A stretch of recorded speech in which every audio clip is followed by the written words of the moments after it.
ಆತ್ಮೀಯ ಸ್ಪರ್ಧಾರ್ಥಿಗಳೇ, ಇವತ್ತೊಂದು ಪ್ರಚಲಿತ ವಿದ್ಯಮಾನ ಅಂತಂದರೆ ಇದು ಇವತ್ತು ಪ್ರಚಲಿತ ವಿದ್ಯಮಾನ ಇರೋದಲ್ಲ, ಸದಾಕಾಲ ಪ್ರಚಲಿತ ವಿದ್ಯಮಾನದಲ್ಲಿರ್ತಕ್ಕಂಥ ಒಂದು ಟಾಪಿಕ್ ಬಗ್ಗೆ ನಿಮ್ಮ ಜೊತೆ ಚರ್ಚೆ ಮಾಡ್ತಾ ಬರ್ತೀನಿ. ಜಾಗತಿಕವಾಗಿ ತುಂಬ ಪ್ರತಿ ಪರೀಕ್ಷೆಗಳಲ್ಲೂ ಕೂಡ ಇವತ್ತೊಂದು ದಿವಸದು ಕರೆಂಟ್ ಅಫೇರ್ಸಲ್ಲೆಲ್ಲ ಪ್ರತಿದಿನವೂ ಕೂಡ ಜಾಗತಿಕವಾಗಿ ತುಂಬ ಪ್ರಬಲ ಬೀರತಕ್ಕಂಥ ಒಂದು ಸಂಘಟನೆ ಇದೆ, ಒಪೆಕ್ ಅಂತೇಳಿ. ಸೊ ಆ ಒಪೆಕ್ ಬಗ್ಗೆ ಸ್ವಲ್ಪ ಮಾತಾಡ್ತಾ ಬರ್ತೀನಿ ಇವತ್ತು. ಓಕೆ, ಸ್ವಲ್ಪ ಗಮನಿಸ್ತಾ ಬರುವ ಹಿನ್ನೆಲೆಯನ್ನು ಗಮನಿಸ್ತಾ ಬರುವ ಯಾವುದೇ ಒಂದು ಸಂಘಟನೆಯನ್ನು ನಾವು ಅಧ್ಯಯನ ಮಾಡಬೇಕಾದ್ರೆ ಅದು ಯಾಕೆ ಸ್ಟಾರ್ಟ್ ಆಯಿತು, ಅದರ ಅನಿವಾರ್ಯತೆ ಏನಿತ್ತು, ಯಾವುದೋ ಒಂದು ಸಂಘಟನೆ ಸ್ಟಾರ್ಟ್ ಆಗಬೇಕು ಅಂದರೆ ಅದಕ್ಕೆ ಯಾವುದೋ ಒಂದು ಅನಿವಾರ್ಯತೆ ಬಂದಿರುತ್ತೆ.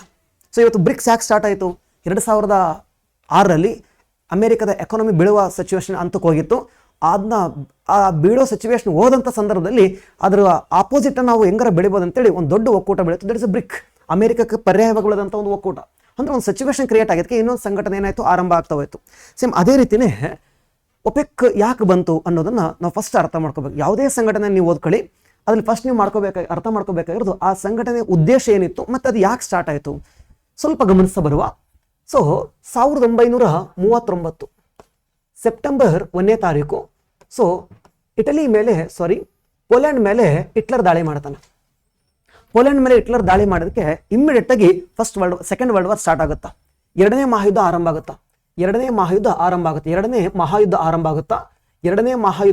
ಆಗುತ್ತಾ. ಈ ಭೂಮಿ ಮೇಲೆ ನಡೆದಂಥ ಅತ್ಯಂತ ಭೀಕರ ಯುದ್ಧ ಯಾವುದಂದ್ರೆ ಎರಡನೇ ಮಹಾಯುದ್ಧ. ಯಾಕೆ ಅದು ಭೀಕರ ಆಯಿತು ಅಂದ್ರೆ ಅಣ್ವಸ್ತ್ರಗಳು ಅಲ್ಲಿ ಪ್ರಯೋಗ ಆಗ್ತಾ ಹೋದು, ಅಲ್ಲಿ ಪರಮಾಣು ಶಕ್ತಿಯ ಬಳಕೆ ಆಯಿತು. ಹಿಂಗಾಗಿ ಇದೊಂದು ದೊಡ್ಡ ಕಾಳಗ ಆಗ್ತಾ ಹೋಯಿತು, ಸೆಕೆಂಡ್ ವರ್ಲ್ಡ್ ವಾರ್. ಸೊ ಇದು 1945 ಮುಗೀತು. 1945ಗೆ ಇದು ಕಂಪ್ಲೀಟ್ ಆಯಿತು. ಈ ಯುದ್ಧದ ಬಗ್ಗೆ ನಾನು ಮಾತಾಡಲ್ಲ, ಅದು ನಾವು ಬೇರೆ ವಿಡಿಯೋದಲ್ಲಿ ಮಾತಾಡೋಣಂತ್ರಿ. ಸೊ ಸೆಕೆಂಡ್ ವರ್ಲ್ಡ್ ವಾರ್ ಮುಗಿದ ಮೇಲೆ ಇಡೀ ಜಗತ್ತಿಗೆ ನಾಯಕ ಯಾರು ಅನ್ನೋ ಒಂದು ಪ್ರಶ್ನೆ ಬಂತು. ಆ ಪ್ರಶ್ನೆಗೆ ಎರಡು ಉತ್ತರಗಳು ಸಿಗ್ತಾ ಇದ್ವು. ಒಂದು ಯುನೈಟೆಡ್ ಸ್ಟೇಟ್ ಆಫ್ ಅಮೇರಿಕಾ, ಇನ್ನೊಂದು USSR ಅಂತೇಳಿ. Union of Soviet socialistic republic ಅಂತೇಳಿ. USSR ಅಂತೇಳಿ ಎರಡು ಭಾಗ ಏನದು, ಎರಡು ಭಾಗ ಆಯಿತು. ಇವೆರಡೂ ಕೂಡ ಡಾಮಿನೇಟ್ ಆಗಿದ್ದು ಕಣ್ರಿ. ಎರಡೂ ಡಾಮಿನೇಟ್ ಆಗಿದ್ದು. ಯಾರು ಡಾಮಿನೇಟ್ ಆಗಬೇಕು ಅಂತೇಳಿ. ಸೊ ಇದಕ್ಕೆ ಕ್ಯಾಪ್ಟನ್ ಯಾರು ಅಂತೇಳಿ. ಸೊ ಇವರಿಬ್ರು ಮೂಲತಃ ಒಂದೇ ಬಣದಲ್ಲಿ ಇದ್ದುದು. ಇವರಿಬ್ರು ಕೂಡ ಸೆಕೆಂಡ್ ವರ್ಲ್ಡ್ ವಾರ್ ಫ್ರೆಂಡ್ಸೇ. ಆದರೆ ಇವು ಗೆದ್ದ ಮೇಲೆ ನಮ್ಮಿಬ್ಬರ ನಾಯಕ ಯಾರು ಅನ್ನೋ ಒಂದು ಪ್ರಶ್ನೆ ಉಗಮಾಯಿತು. ಆ ಪ್ರಶ್ನೆಗೆ ಉತ್ತರವಾಗಿ ಆರಂಭವಾಗಿದ್ದು ದಟ್ ಈಸ್ ಶೀತಲ ಸಮರ ಅಂತೇಳಿ. ಇದನ್ನೇ ನಾವು ಕೋಲ್ಡ್ ವಾರ್ ಅಂತ ಕರಿತಾ ಹೋಗ್ತೀವಿ. ಈ ಕೋಲ್ಡ್ ವಾರ್ ಆರಂಭ ಆಯ್ತು ಅಂತ ಇಲ್ಲಿ ತನಕ ಎಲ್ಲರಿಗೂ ಗೊತ್ತಾಯಿತು. ಬಟ್ ಕೋಲ್ಡ್ ವಾರ್ ಯಾವತ್ತು ಮುಗೀತು? ಸೊ ಯಾವತ್ತು ಕೋಲ್ಡ್ ವಾರ್ ಮುಗೀತು ಅಂತಂದ್ರೆ, ಸೊ ಆ ಕೋಲ್ಡ್ ವಾರ್ ಮುಗಿದಿದ್ದು 1991 ಅದರ ಡಿಸೆಂಬರ್ 25ನೇ ತಾರೀಕು. ಸೊ ಡಿಸೆಂಬರ್ 25ನೇ ತಾರೀಕು ಕೋಲ್ಡ್ ವಾರ್ ಕಂಪ್ಲೀಟ್ ಆಯಿತು. ಅವತ್ತು ಎಂಡ್ ಆಯಿತು ಕೋಲ್ಡ್ ವಾರ್. ಯಾಕೆ ಎಂಡ್ ಆಯಿತು ಅಂದ್ರೆ ಅಮೇರಿಕ ತಾನು ಏನು ಮಾಡಬೇಕು ಅಂತ ಅನ್ಕೊಂಡಿತ್ತೋ ಅದು ಮಾಡ್ತು. ಅಮೇರಿಕ ಏನು ಮಾಡ್ತು ಅವತ್ತಿನ ದಿವಸ ಅಂದ್ರೆ, ಅವತ್ತಿನ ದಿವಸ USSR ಅನ್ನೋದು ವಿಭಜನೆ ಆಯಿತು, ಡಿವೈಡ್ ಆಯಿತು. ಎಷ್ಟು ಭಾಗ ಆಯಿತು ಅಂತ ಎಕ್ಸಾಮ್ಸಲ್ಲಿ ಪ್ರಶ್ನೆ ಕೇಳಿದನ. ಇದು 14 ನೂತನ ರಾಷ್ಟ್ರಗಳು, ಒಂದು ರಷ್ಯಾ, ಟೋಟಲ್ 15 ಭಾಗ ಆಯಿತು. ಸೊ 14 ಸಣ್ಣ ಪುಟ್ಟ ರಾಷ್ಟ್ರಗಳು, Kazakhstan, Kyrgyzstan, Uzbekistan, Turkmenistan, Tajikistan, ಅಂಡಾಗಿನ ಅಜರ್ಬೈಜಾನ್, ಬೆಲಾರಸ್, ಇನ್ನು 3 ಬಾಲ್ಟಿಕ್ ರಾಷ್ಟ್ರಗಳು ಅನ್ಸ್ಕೊಂಡಿರ್ತಕ್ಕಂಥ ಲಿಥುವೇನಿಯಾ, ಲ್ಯಾಟ್ವಿಯಾ, ಎಸ್ಟೋನಿಯಾ, ಇಂಥವು 14 ದೇಶಗಳಾದವು. ಎಲ್ಲ 14 ಭಾಗಕ್ಕೂ ಕೊಟ್ಟು ಉಳಿದಂಥ ಒಂದು ಭಾಗ ಅದು ರಷ್ಯಾ ಆಯಿತು. ಭಾಳ ಜನ ರಷ್ಯಾಕ್ಕೂ USSRಗೂ ವ್ಯತ್ಯಾಸ ಅರ್ಥ ಮಾಡ್ಕೋಬೇಕು. ರಷ್ಯಾ ಅಂದರೆ ಇವತ್ತಿನ ಹತ್ರ ಅದು ಮಾತ್ರ ರಷ್ಯಾ. USSR ಅಂದರೆ ಅದಕ್ಕೆ ಉಳಿದಂಥ ಸಣ್ಣ ಪುಟ್ಟ 14 ದೇಶ ಸೇರಿಸಿದ್ರೆ USSR ಆಗ್ತೈತಿ. ಸೊ ಈಗ USSR ಇದ್ರ ಬಗ್ಗೆ ನಾವು ಮುಂದೆ ಏನಾಯಿತು ಅನ್ನೋದ್ರ ಬಗ್ಗೆ ನಾವು ಪೂರ್ತಿ ಡೀಟೇಲ್ ಮಾತಾಡ್ತಾ ಹೋಗೋಣಂತ. ಈಗ ಸೊ ಈ USSRನ ಒಡೆಯೋದಕ್ಕಿಂತ ಮೊದಲು, USSRನ ಡಿವೈಡ್ ಮಾಡೋದಕ್ಕಿಂತ ಮೊದಲು ಅಮೇರಿಕ ಪ್ಲಾನ್ ಮಾಡ್ತಾ ಇತ್ತು, ಹೆಂಗ್ ಇಡೀ ಜಗತ್ತನ್ನ ದೊಡ್ಡಣ್ಣ ನಾನು ಆಗಬೇಕು, ಇಡೀ ಜಗತ್ತನ್ನ ಹೆಂಗ್ ಕಂಟ್ರೋಲ್ ಮಾಡ್ಬೇಕಂತ ಅಮೇರಿಕ ಟ್ರೈ ಮಾಡ್ತಾ ಇತ್ತು. ಅದಕ್ಕೆ ಅಮೇರಿಕ ಏನ್ ಮಾಡ್ತು ಗೊತ್ತಾ, IMF ಅನ್ನ ಸ್ಟಾರ್ಟ್ ಮಾಡ್ತು, ವರ್ಲ್ಡ್ ಬ್ಯಾಂಕ್ ಅನ್ನ ಸ್ಟಾರ್ಟ್ ಮಾಡ್ತು, IBRD ಸ್ಟಾರ್ಟ್ ಮಾಡ್ತು. IBRD international bank for reconstruction and development, IBRD start ಮಾಡ್ತು, IMF ಅನ್ನ ಸ್ಟಾರ್ಟ್ ಮಾಡ್ತು. ಎರಡು ಇಟ್ಕೊಂಡು ಗ್ಲೋಬಲ್ ಫಿನಾನ್ಸ್ ಮಾರ್ಕೆಟ್ ಅನ್ನು ಕಂಟ್ರೋಲ್ ಮಾಡಕ್ಕೆ ಸ್ಟಾರ್ಟ್ ಮಾಡ್ತು. ಜಗತ್ತಿನ ಹಣಕಾಸಿನ ಮಾರುಕಟ್ಟೆಯನ್ನ ಈ ಎರಡು ಸಂಸ್ಥೆಗಳ ಮೂಲಕ ಅಮೆರಿಕ ಕಂಟ್ರೋಲ್ ಮಾಡಕ್ಕೆ ಸ್ಟಾರ್ಟ್ ಮಾಡ್ತು. ಹಾಗಾದ್ರೆ ರಷ್ಯಾಕ್ಕೆ ಅವಕಾಶ ಸಿಗಲಿಲ್ಲ USSRಗೆ. ದೆನ್ ಆಗೇನು ನ್ಯಾಟೋ ಅಂತ ಕಟ್ಕೊಂಡ್ರು. NATO, North Atlantic Treaty Organisation, ಇದು ಹುಟ್ಟಿದ್ದೇ ರಷ್ಯಾ ಹೊಡಿಬೇಕು ಅಂತೇಳಿ. ರಷ್ಯಾವನ್ನ ಕಂಟ್ರೋಲ್ ಮಾಡ್ಬೇಕಂತಂದ್ರೆ ನ್ಯಾಟೋ ಉಟ್ಕೊಳ್ಕೊಂಡ್ರಿ. ಸರ್ IMF IBRD ಹುಟ್ಟಿದ್ದು ಜಗತ್ತಿನ ಗ್ಲೋಬಲ್ ಫಿನಾನ್ಸ್ ಮಾರ್ಕೆಟ್ ಅನ್ನು ಕಂಟ್ರೋಲ್ ಮಾಡ್ಬೇಕಂತೇಳಿ ನ್ಯಾಟೋ ಇಟ್ಕೊಂಡು ಡಿಫೆನ್ಸಿವ್ ಅಲ್ಲಿ ಡಾಮಿನೇಟ್ ಆಯಿತು. ಅಂಡ್ IMF IBRD ಇಟ್ಕೊಂಡು ಫಿನಾನ್ಷಿಯಲಿ ಡಾಮಿನೇಟ್ ಆಯಿತು. ಆದರೆ ಏನೇ ಡಾಮಿನೇಟ್ ಆದರೂ ಕೂಡ ಫ್ಯೂಯಲ್ ಇದೆ ಅಲ್ವೇ, ಇಂಧನ ಅಂತ ಕರಿತೀವಲ್ವಾ, ಇದು ಇಲ್ಲ ಅಂದ್ರೆ ಏನೇ ಡಾಮಿನೇಟ್ ಆದರೂ ಆಗಲ್ಲ ಕಣ್ರಿ. ಇಂಧನ ಭಾಳ ಇಂಪಾರ್ಟೆಂಟ್. ಎಂಥ ದೊಡ್ಡ ವೆಹಿಕಲರ ತಗೊಂಡು ಬರ್ಬೋದು, ಅದಕ್ಕೆ ಫ್ಯೂಯಲ್ ಬೇಕೇ ಬೇಕು. ಎಂಥ ದೊಡ್ಡ ಇಂಡಸ್ಟ್ರಿಯಲೈಸೇಷನ್ ಮಾಡಿದರೂ ಕೂಡ ಫ್ಯೂಯಲ್ ಇಲ್ಲಂದ್ರೆ ಆಗಲ್ಲ. ಈ ಫ್ಯೂಯಲ್ ಯಾರ ಹತ್ರ ಇತ್ತು ಗೊತ್ತಾ ಭಯಂಕರವಾಗಿ? ಹಾಗಾದ್ರೆ ರಷ್ಯಾದ ಹತ್ರ ಇತ್ತು ಕಣ್ರಿ. ಇವತ್ತು ರಷ್ಯಾ ಹತ್ರ ಭಯಂಕರ ಫ್ಯೂಯಲ್ ಇದೆ. ರಷ್ಯಾ ಹತ್ರ ತುಂಬ ಫ್ಯೂಯಲ್ ಇದೆ ಕಣ್ರಿ. ಜಾಸ್ತಿ ಪೆಟ್ರೋಲಿಯಂ ಉತ್ಪಾದನೆ ಮಾಡ್ತಿರಲ್ಲ ಅಮೆರಿಕ ಇವತ್ತು, ಆದರೆ ರಷ್ಯಾದ ರಿಸರ್ವ್ ಇಟ್ಟವ್ರೆ. ಭಯಂಕರ ಫ್ಯೂಯಲ್ ಇದೆ. ಇಂಡಿಯಾಕ್ಕೆ ಹೈಯೆಸ್ಟ್ ಫ್ಯೂಯಲ್ ಬರ್ತಾ ಇರೋದು ರಷ್ಯಾದಿಂದ. ಹಾಗಾದ್ರೆ ಅಮೆರಿಕದ ಹತ್ರ ಫ್ಯೂಯಲ್ ಇತ್ತು. ಅಮೆರಿಕಕ್ಕಿಂತ ಜಾಸ್ತಿ ಫ್ಯೂಯಲ್ USSR ಹತ್ರ ಇದೆ. ಹೆಂಗಾದ್ರೂ ಮಾಡಿ ಶತ್ರುವಿನ ಬಳಿ ಇರುವ ಆಯುಧ ನನ್ನ ಹತ್ರ ಇರಬೇಕು ಅಂತೇಳಿ ಅಮೆರಿಕಕ್ಕೂ ಅನಿಸ್ತು. ಇದು ಗೆಲುವಿನ ಮೊದಲ ತಂತ್ರ. ಸರ್ ಹಾಗಾದ್ರೆ ರಷ್ಯಾದ ಹತ್ರ ಇಂಧನ ಐತಂದ್ಮೇಲೆ ಹಾಗಾದ್ರೆ ಅಮೆರಿಕ ತಾನು ಇಂಧನವನ್ನು ತನ್ನ ಹತ್ರ ಇಂಧನ ಮಾಡ್ಕೋಬೇಕು, ಇಂಧನದ ಮಾರುಕಟ್ಟೆ ನಾನು ಕಂಟ್ರೋಲ್ ಮಾಡ್ಬೇಕಂತೇಳಿ ಅಮೆರಿಕಕ್ಕೆ ಆಸೆ ಬಂತು. ಅಟ್ ದ ಸೇಮ್ ಟೈಮ್ ಈ ಸಿಚುವೇಶನ್ ನಿಮ್ಮ ಮೈಂಡಲ್ಲಿ ಬಂದೈತಿ ಅಂತ ಅನ್ಕೊಳ್ತೀನಿ. ಸೊ ಇದೇ ಸಂದರ್ಭದಲ್ಲೇ ಜಾಗತಿಕವಾಗಿ ಏನ್ ನಡೀತಾ ಇತ್ತು ನೋಡ್ರಿ. ಈ ಕಡೆ ಸೈಡು ನಮ್ಮ ಭಾರತ ದೇಶ ಇದೆ. ಜಗತ್ತಿನ ಅನೇಕ ರಾಷ್ಟ್ರಗಳಿದಾವ. ಈ ಕಡೆ ಸೈಡ್ ಇರಾನ್ ಇದ, ಇರಾಕ್ ಇದ, ಕುವೈತ್ ಪರ್ಷಿಯನ್ ಗಲ್ಫ್ ಅಲ್ಲಿ ಕಂಡು ಬರ್ತಾ ಇದಾವೆ. And again one of the dominate country Saudi Arabia ಇದೆ. ಇನ್ನೊಂದು ದೇಶ ಇದೆ, ಯಾರು ಗೊತ್ತಾ? ಹಾಗಾದ್ರೆ ದಕ್ಷಿಣ ಅಮೆರಿಕದಲ್ಲಿ ಇರ್ತಕ್ಕಂಥ ದೇಶ ವೆನುಜುವೆಲಾ ಅಂತೇಳಿ. ವೆನುಜುವೆಲಾ ಈಸಿ ನೆನ್ಪಿಟ್ಕೋಬಹುದು. ಇರಾನು ಇರಾಕು ಎರಡು ದೇಶ, ಕುವೈತು ಸೌದಿ ಅರೇಬಿಯಾ. ಪೆಟ್ರೋಲಿಯಂ ಅಂದ ತಕ್ಷಣ ನಿಮ್ಮ ಮೈಂಡ್ ಸೌದಿ ಅರೇಬಿಯಾ ಬರ್ತೈತಿ. ಇರಾನು ಇರಾಕು ನೆನಪಿರ್ತಾವ, ಕುವೈತ್ ನೆನ್ಪಿಟ್ಕೊಳ್ಳಿ. ಆ ಕಡೆ ಒಂದು ದೇಶ ವೆನುಜುವೆಲಾ ಇಸ್ ಎ ಕಮ್ಯುನಿಸ್ಟ್ ರಾಷ್ಟ್ರ. ಹಾಗಾದ್ರೆ ಈ 4 ದೇಶಗಳು ನಾನು ಮಾತಾಡ್ತಿರೋದು 1950 ಕಾಲಘಟ್ಟ. 1950 ಕಾಲಘಟ್ಟದಲ್ಲಿ ಮಾತಾಡ್ತಾ ಇದ್ದೀನಿ. ಆಗ ಇವ್ರ ಹತ್ರ ಪೆಟ್ರೋಲಿಯಂ ಜಾಸ್ತಿ ಇದೆ ಕಣ್ರಿ, ಆದ್ರೆ ಅದನ್ನ ಯೂಸ್ ಮಾಡ್ಕೊಳ್ಳೋರು ಜಾಸ್ತಿ ಇಲ್ಲ. ಪೆಟ್ರೋಲಿಯಂಗೆ ಬಹಳ ಡಿಮ್ಯಾಂಡ್ ಏನಿಲ್ಲ ಅವಾಗ, ಯಾಕಂದ್ರೆ ಇನ್ನೂ ದೊಡ್ಡ ಪ್ರಮಾಣದಲ್ಲಿ ಇಂಡಸ್ಟ್ರಿಯಲೈಸೇಷನ್ ಆಗಿಲ್ಲ. ಹಂಗಾಗಿನೇ ಇವರು ಸಪ್ಲೈ ಮಾಡೋರು ಜಾಸ್ತಿ ಅವರೇ, ಕಸ್ಟಮರ್ ಕಡಿಮೆ ಅವರೇ. ಇವನಿಗೆ 50 ರೂಪಾಯಿ ಒಂದು ಬ್ಯಾರಲ್ ಕೊಟ್ರೆ ಇವನು ಹೇಳ್ತಾನೆ ನಾನು 48 ರೂಪಾಯಿ ಕೊಡ್ತೀನಿ ತಗೋ ಅಂತೇಳಿ. ಇದು ನಿಮ್ಗೆ ಅರ್ಥ ಮಾಡ್ಸೋಕ್ಕೋಸ್ಕರ ಹೇಳಕತ್ತೀನಿ 50-48. ಇವನು ಹೇಳ್ತಾನೆ ನಾನು 47 ರೂಪಾಯಿ ಕೊಡ್ತೀನಿ ಅಂತೇಳಿ, ಇವನು ಹೇಳ್ತಾನೆ ನಾನು 46 ರೂಪಾಯಿ ಕೊಡ್ತೀನಿ ಒಂದು ಬ್ಯಾರಲ್ಗೆ. ಹಿಂಗ್ ಕಾಂಪಿಟೇಷನ್ ಮೇಲೆ ಕೊಡಕತ್ತೀರ ಕಣ್ರಿ. ಅಂದ್ರ ಪೆಟ್ರೋಲಿಯಂನ ಪೂರೈಕೆ ಮಾಡೋರ ಸಂಖ್ಯೆ ಜಾಸ್ತಿ ಇದೆ, ತಗೊಳ್ಳೋ ಸಂಖ್ಯೆ ಜಾಸ್ತಿ ಇಲ್ಲ, ಬಹಳ ಕಡಿಮೆ ಇದೆ. ಯಾವಾಗ ತಗೊಳ್ಳೋರ ಸಂಖ್ಯೆ ಕಡಿಮೆ ಇದೆ, ಪೂರೈಕೆ ಮಾಡೋರ ಸಂಖ್ಯೆ ಜಾಸ್ತಿ ಇತ್ತೋ ಅವಾಗ ಕಸ್ಟಮರ್ ಕಿಂಗ್ ಆಗ್ತವನೆ. ಕಸ್ಟಮರ್ ಕಿಂಗ್ ಆದ. ಈಗ ಇವ್ರ ಮಧ್ಯೆ ಕಾಂಪಿಟೇಷನ್ ಕ್ರಿಯೇಟ್ ಆಗೈತಿ. ಅಂಡ್ ದ ಸೇಮ್ ಟೈಮ್ ಈ ಕಡೆ ಸಿಚುವೇಶನ್ ಅರ್ಥ ಮಾಡ್ಕೊಳ್ಳಿ. ಇಂಧನದ ಮಾರುಕಟ್ಟೆಯನ್ನು ನಾನು ಕಂಟ್ರೋಲ್ ಮಾಡಬೇಕು ಅಂತ ಅಮೆರಿಕ ಪೈಪೋಟಿ ಮಾಡ್ತಾ ಇದ್ದ. ಇದೇ ಸಮಯವನ್ನು ಸರಿಯಾಗಿ ಬಳಕೆ ಮಾಡಿಕೊಂಡ ಅಮೆರಿಕ ಈ 5 ದೇಶಗಳ ಜೊತೆ ಒಂದು ಅಗ್ರಿಮೆಂಟ್ ಮಾಡ್ಕೊಳ್ತು. ಏನ್ ಅಗ್ರಿಮೆಂಟ್ ಮಾಡ್ಕೊಳತ್ತಂದ್ರ, ನೀವು ಬೇರೆ ದೇಶಕ್ಕೆಲ್ಲ ಸಪ್ಲೈ ಮಾಡಿ ನಿಮಗೆ ನೀವು ಲಾಸ್ ಮಾಡ್ಕೊಳಕ್ ಹೋಗಬೇಡಿ. ಅಮೆರಿಕ ಹೇಳ್ತಾ ಇದ್ದ, ಬುದ್ಧಿವಂತ ರಾಷ್ಟ್ರ ಅಮೆರಿಕ. ಒಂದು ದೇಶ ತುಂಬಾ ದೊಡ್ಡ ಶ್ರೀಮಂತ ಆಗ್ತೈತೆ ಅಂತಂದಾಗ ತುಂಬಾ ಬುದ್ಧಿವಂತ ಆಗಿರ್ತೈತೆ ಅದು. ಹಾಗಾದ್ರೆ ಈ 5 ದೇಶಗಳಿದಾವಲ್ವಾ, ಈ 5 ದೇಶಗಳಿಗೆ ಅಮೆರಿಕ ಹೇಳ್ತಾ ಇದ್ದ, ನೀವೇನ್ ಮಾಡಿ ಗೊತ್ತಾ, ನೀವು ಎಷ್ಟು ಉತ್ಪಾದನೆ ಮಾಡ್ತಿರಲ್ವಾ ಆ ಇಷ್ಟು ಪೆಟ್ರೋಲಿಯಂ ಅನ್ನ ಅದನ್ನ ನನಗೆ ಕೊಡಿ, ನನಗೆ ಸೇಲ್ ಮಾಡಿ ಅಂತ. ಎಷ್ಟು ಕೊಡುತ್ತೀರಾ ನೀವು ಬೇರೆ ದೇಶಗಳಿಗೆ? ಇಲ್ಲಿ ಇಂಡಿಯಾ ನೆಪ ಮಾತ್ರ ಹಾಕೊಂಡಿದೆ, ಅದು ಇಂಡಿಯಾ ಆಗಿರ್ಬೋದು, ಚೀನಾ ಆಗಿರ್ಬೋದು, ಯಾವ ದೇಶ ಆಗಿರ್ಬೋದು, ಆ ಕಡೆ ಸೈಡು ಎಷ್ಟು ಕೊಡ್ತೀರಾ ಸರ್? ನಾವು 50 ರೂಪಾಯಿಗೆ ನಾನು ಒಂದು ಬ್ಯಾರಲ್ ಕೊಡ್ತಾ ಇದ್ದೀನಿ. ಅಮೆರಿಕ ಹೇಳ್ತು, ನಾನು 55 ರೂಪಾಯಿ ಕೊಡ್ತೀನಿ, ಬಟ್ ಒಂದು ಕಂಡೀಷನ್. ಏನು ಕಂಡೀಷನ್ನು? ನೀವು ಎಷ್ಟು ಉತ್ಪಾದನೆ ಮಾಡ್ತಿರಲ್ವಾ ಅದರಲ್ಲಿ 90% ನನಗೆ ಕೊಡಬೇಕು ಅಂತ. ನಿಮ್ಗೆ ಎಷ್ಟು ಬೇಕು, ನೀವು ಎಷ್ಟು ಉತ್ಪಾದನೆ ಮಾಡ್ತಿರಲ್ವಾ 90% ನನಗೆ ಕೊಡಬೇಕು. ಇರಾನ್ ಅವ್ರಿಗೆ ಅವನಿಗೆ ಪೆಟ್ರೋಲ್ ಬೇಕು ಅಂತಂದ್ರೆ ಅವನು 10%, ಅವನು 10 ಲೀಟರ್ ಉತ್ಪಾದನೆ ಮಾಡ್ಕೊಂಡ್ರೆ 9 ಲೀಟರ್ US ಕೊಡಬೇಕು, 1 ಲೀಟರ್ ಅವ್ನು ಯೂಸ್ ಮಾಡ್ಕೋಬೇಕು. ಹಾಗಾದ್ರೆ ಇಲ್ಲಿ 50 ರೂಪಾಯಿ ಬರ್ತೈತಿ, ಇಲ್ಲಿ 55 ರೂಪಾಯಿ ಬರ್ತೈತಿ. ಇವರೆಲ್ಲ ಅನ್ಕೊಂಡ್ರು ಅಮೆರಿಕ ಮೂರ್ಖ ದೇಶ. ಯಾಕೆ ಮೂರ್ಖ ದೇಶ? ನಾವೇ 50 ಕೊಡಕ್ಕೆ ತಯಾರಿದೀವಿ, ಅವನು 55ಕ್ಕೆ ಕೇಳ್ತವನೆ. ಮೂರ್ಖರು ಯಾವುದು ಅಂತ ಆಮೇಲೆ ಗೊತ್ತಾಗ್ತೈತಿ. ಹಾಗಾದ್ರೆ ಅಮೆರಿಕ ಹೇಳಿದ ತಕ್ಷಣ ಎಲ್ಲರೂ ಒಪ್ಕೊಂಡ್ರು. ಯಾಕೆ ಸುಮ್ಮನೆ ಇವ್ರ ಹತ್ರ ಎಲ್ಲ ಒಡೆದಾಡೋದು, ಕಸ್ಟಮರ್ಸ್ ಹುಡ್ಕಾಡ್ಕೊಂಡು ಯಾಕೆ ಹೋಗೋದು? ಡೈರೆಕ್ಟ್ ಒಬ್ಬನೇ ಸಿಗ್ತವನೆ, ಎಷ್ಟರ ಉತ್ಪಾದನೆ ಮಾಡಿ 90% ಅಂತ ಹೇಳ್ತೀನಿ ಅಂತ ಹೇಳ್ತವನೆ. ಒಳ್ಳೆ ಅವಕಾಶ ಅಂತೇಳಿ ಎಲ್ಲ ಏನು ಮಾಡಿದೆ ಗೊತ್ತಾ, USA ಕೊಡಕ್ಕೆ ಸ್ಟಾರ್ಟ್ ಮಾಡಿದ್ರು. ಆಮೇಲೆ ಇವರೆಲ್ಲ ಬಂದರು. ಯಾರು? ಈ ಕಡೆ ಸೈಡ್ ಎಲ್ಲ ಕಸ್ಟಮರ್ಸ್ ಇದ್ರಲ್ವಾ, ಎಲ್ಲ ಕೇಳಿದ್ರು ಇರಾನ್ ಪೆಟ್ರೋಲ್ ಕೊಡು ಅಂತೇಳಿ. ಇರಾನ್ ಹೇಳ್ತು ನನ್ನ ಹತ್ರ ಇಲ್ಲ ಪೆಟ್ರೋಲ್ ಅಂತೇಳಿ. ಇರಾಕ್ ಹೇಳ್ತು ಇಲ್ಲ. ಕುವೈತು ನನ್ನ ಹತ್ರ ಕೊಡಕ್ಕಾಗಲ್ಲ. ಯಾರು ಕೊಡಕ್ಕಾಗಲಿಲ್ಲ ಕಣ್ರಿ. ಮತ್ತೆ ಏನ್ ಮಾಡಕತ್ತೀರಿ, ಎಲ್ಲೈತಿ ಉತ್ಪಾದನೆ ಮಾಡಿದೆಲ್ಲ? ಇಲ್ಲ, ಎಲ್ಲ ಅಮೆರಿಕ ಕೊಡ್ತಾ ಇದೀವಿ ನಾವು. ಮತ್ತೆ ನನಗೆ ಪೆಟ್ರೋಲ್ ಯಾರು ಕೊಡ್ತಾರೆ? ಅಮೆರಿಕ ಕೇಳ್ಕೊ. ಇವ್ರು ಅಮೆರಿಕಕ್ಕೆ ಫೋನ್ ಹಚ್ಚಿದ್ರು, ಫೋನ್ ಹೆಂಗಿದ್ದು ಅವಾಗ ಕೇಳಬೇಡ, ನೆನ್ಪಿಟ್ಕೊಳ್ಳೋಕ್ಕೋಸ್ಕರ ಹೇಳಕತ್ತಿದ್ದೀನಿ ಅಷ್ಟೇ. ಆದ್ರೆ ಇವರು ಅಮೆರಿಕ ಹೇಳಿದ್ರು ನಮಗೆ ಸ್ವಲ್ಪ ಪೆಟ್ರೋಲ್ ಏನು ಬೇಕು, ಅಮೆರಿಕ ಹೇಳ್ತು 60 ರೂಪಾಯಿ ಕೊಡ್ತೀನಿ ಅಂತೇಳಿ. ತಗೊಂಡದ್ದು 55 ರೂಪಾಯಿ, ಅವನಿಗೆ 60 ರೂಪಾಯಿ ಕೊಡಕತ್ತಿದ್ದಾನೆ. ಹಾಗಾದ್ರೆ ಅವನದು ಪೆಟ್ರೋಲ್ ಅಲ್ಲ, ಇವರೆಲ್ಲ ಪೆಟ್ರೋಲ್ ಕಂಡ್ರಿ, ಇವ್ದು ಏನೂ ಅಲ್ಲ, ಮಧ್ಯವರ್ತಿ ಆಯ್ತು ಅಮೆರಿಕ. ತನ್ನ ಹತ್ರ ಪೆಟ್ರೋಲ್ ಇತ್ತು, ಆದರೆ ಇವರಷ್ಟು ಇರಲಿಲ್ಲ. ಆದರೂ ಕೂಡ ಅಮೆರಿಕ ಪೆಟ್ರೋಲ್ ಮಾರ್ಕೆಟನ್ನು ಕಂಟ್ರೋಲ್ ಮಾಡೋಕ್ಕೆ ಸ್ಟಾರ್ಟ್ ಮಾಡುತ್ತೆ. ಲಾಸ್ಟಿಗೆ ಪೆಟ್ರೋಲ್ ಪ್ರೈಸನ್ನು ಡಿಸೈಡ್ ಮಾಡೋದು ಯಾರು ಮಾಡಿದ್ರು ಗೊತ್ತಾ? ಅಮೆರಿಕ ಡಿಸೈಡ್ ಮಾಡೋಕ್ಕೆ ಸ್ಟಾರ್ಟ್ ಮಾಡುತ್ತೆ. ಅಮೆರಿಕ ಪೆಟ್ರೋಲ್ ಪ್ರೈಸನ್ನು ಡಿಸೈಡ್ ಮಾಡೋಕ್ಕೆ ಸ್ಟಾರ್ಟ್ ಮಾಡುತ್ತೋ. ಇವ್ರಿಗೆ ಅನ್ನಿಸ್ತು ನಾವೆಲ್ಲ ಮೂರ್ಖರಾದ್ವಿ ಅಂತೇಳಿ. ಈಗ ಸಿಚುವೇಶನ್ ಅರ್ಥ ಆಗಿದೆ, ನಿಮ್ಮ ಮೈಂಡ್ ಒಳಗಡೆ ಒಂದು ಇಮ್ಯಾಜಿನೇಷನ್ ಬಂದಿದ, ಇವ್ರ ಮನಸ್ಸಲ್ಲಿ ಏನು ಅನಿಸ್ತೈತಿ ಅಂತೇಳಿ.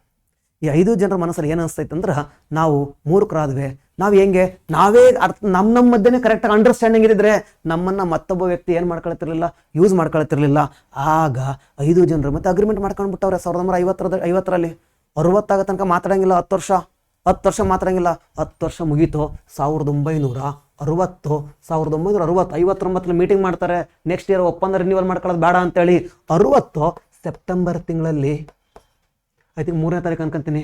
ಹಾಗಾದ್ರೆ ಸೆಪ್ಟೆಂಬರು, ಹಾಗಾದ್ರೆ 13ನೇ ತಾರೀಕು, 14ನೇ ತಾರೀಕು, ಸೆಪ್ಟೆಂಬರ್ 14ನೇ ತಾರೀಕು, ಹಾಗಾದ್ರೆ ಸೆಪ್ಟೆಂಬರ್ 14ನೇ ತಾರೀಕು ಹಾಗಾದ್ರೆ ಇರಾಕ್ನ ಬಾಗ್ದಾದಲ್ಲಿ ಒಂದು ಮೀಟಿಂಗ್ ಮಾಡ್ತಾರೆ ಕಣ್ರಿ. ಇರಾಕ್ನ ರಾಜಧಾನಿ ಬಾಗ್ದಾದ್ ಟೈಗ್ರೀಸ್ ಅಂತ ಒಂದು ನದಿ ಬರ್ತೈತಿ. ಆ ನದಿ ದಡದ ಮೇಲೆ ಐತಿ ಕಣ್ರಿ, ದೊಡ್ಡ ನಗರ ಟೈಗ್ರೀಸ್ ನದಿ. ಟೈಗ್ರೀಸ್ ಅನ್ನೋ ನದಿ, ನೀವು ಮೆಸೊಪೊಟೇಮಿಯಾ ನಾಗರಿಕತೆ ಓದ್ಬೇಕಾದ್ರೆ ಟೈಗ್ರೀಸ್ ಅಂತ ಓದಿರ್ತೀರ. ಆ ನದಿ ದಡದ ಮೇಲೆ ಬಾಗ್ದಾದ್ ಅಂತ ಒಂದು ನಗರ ಇದೆ.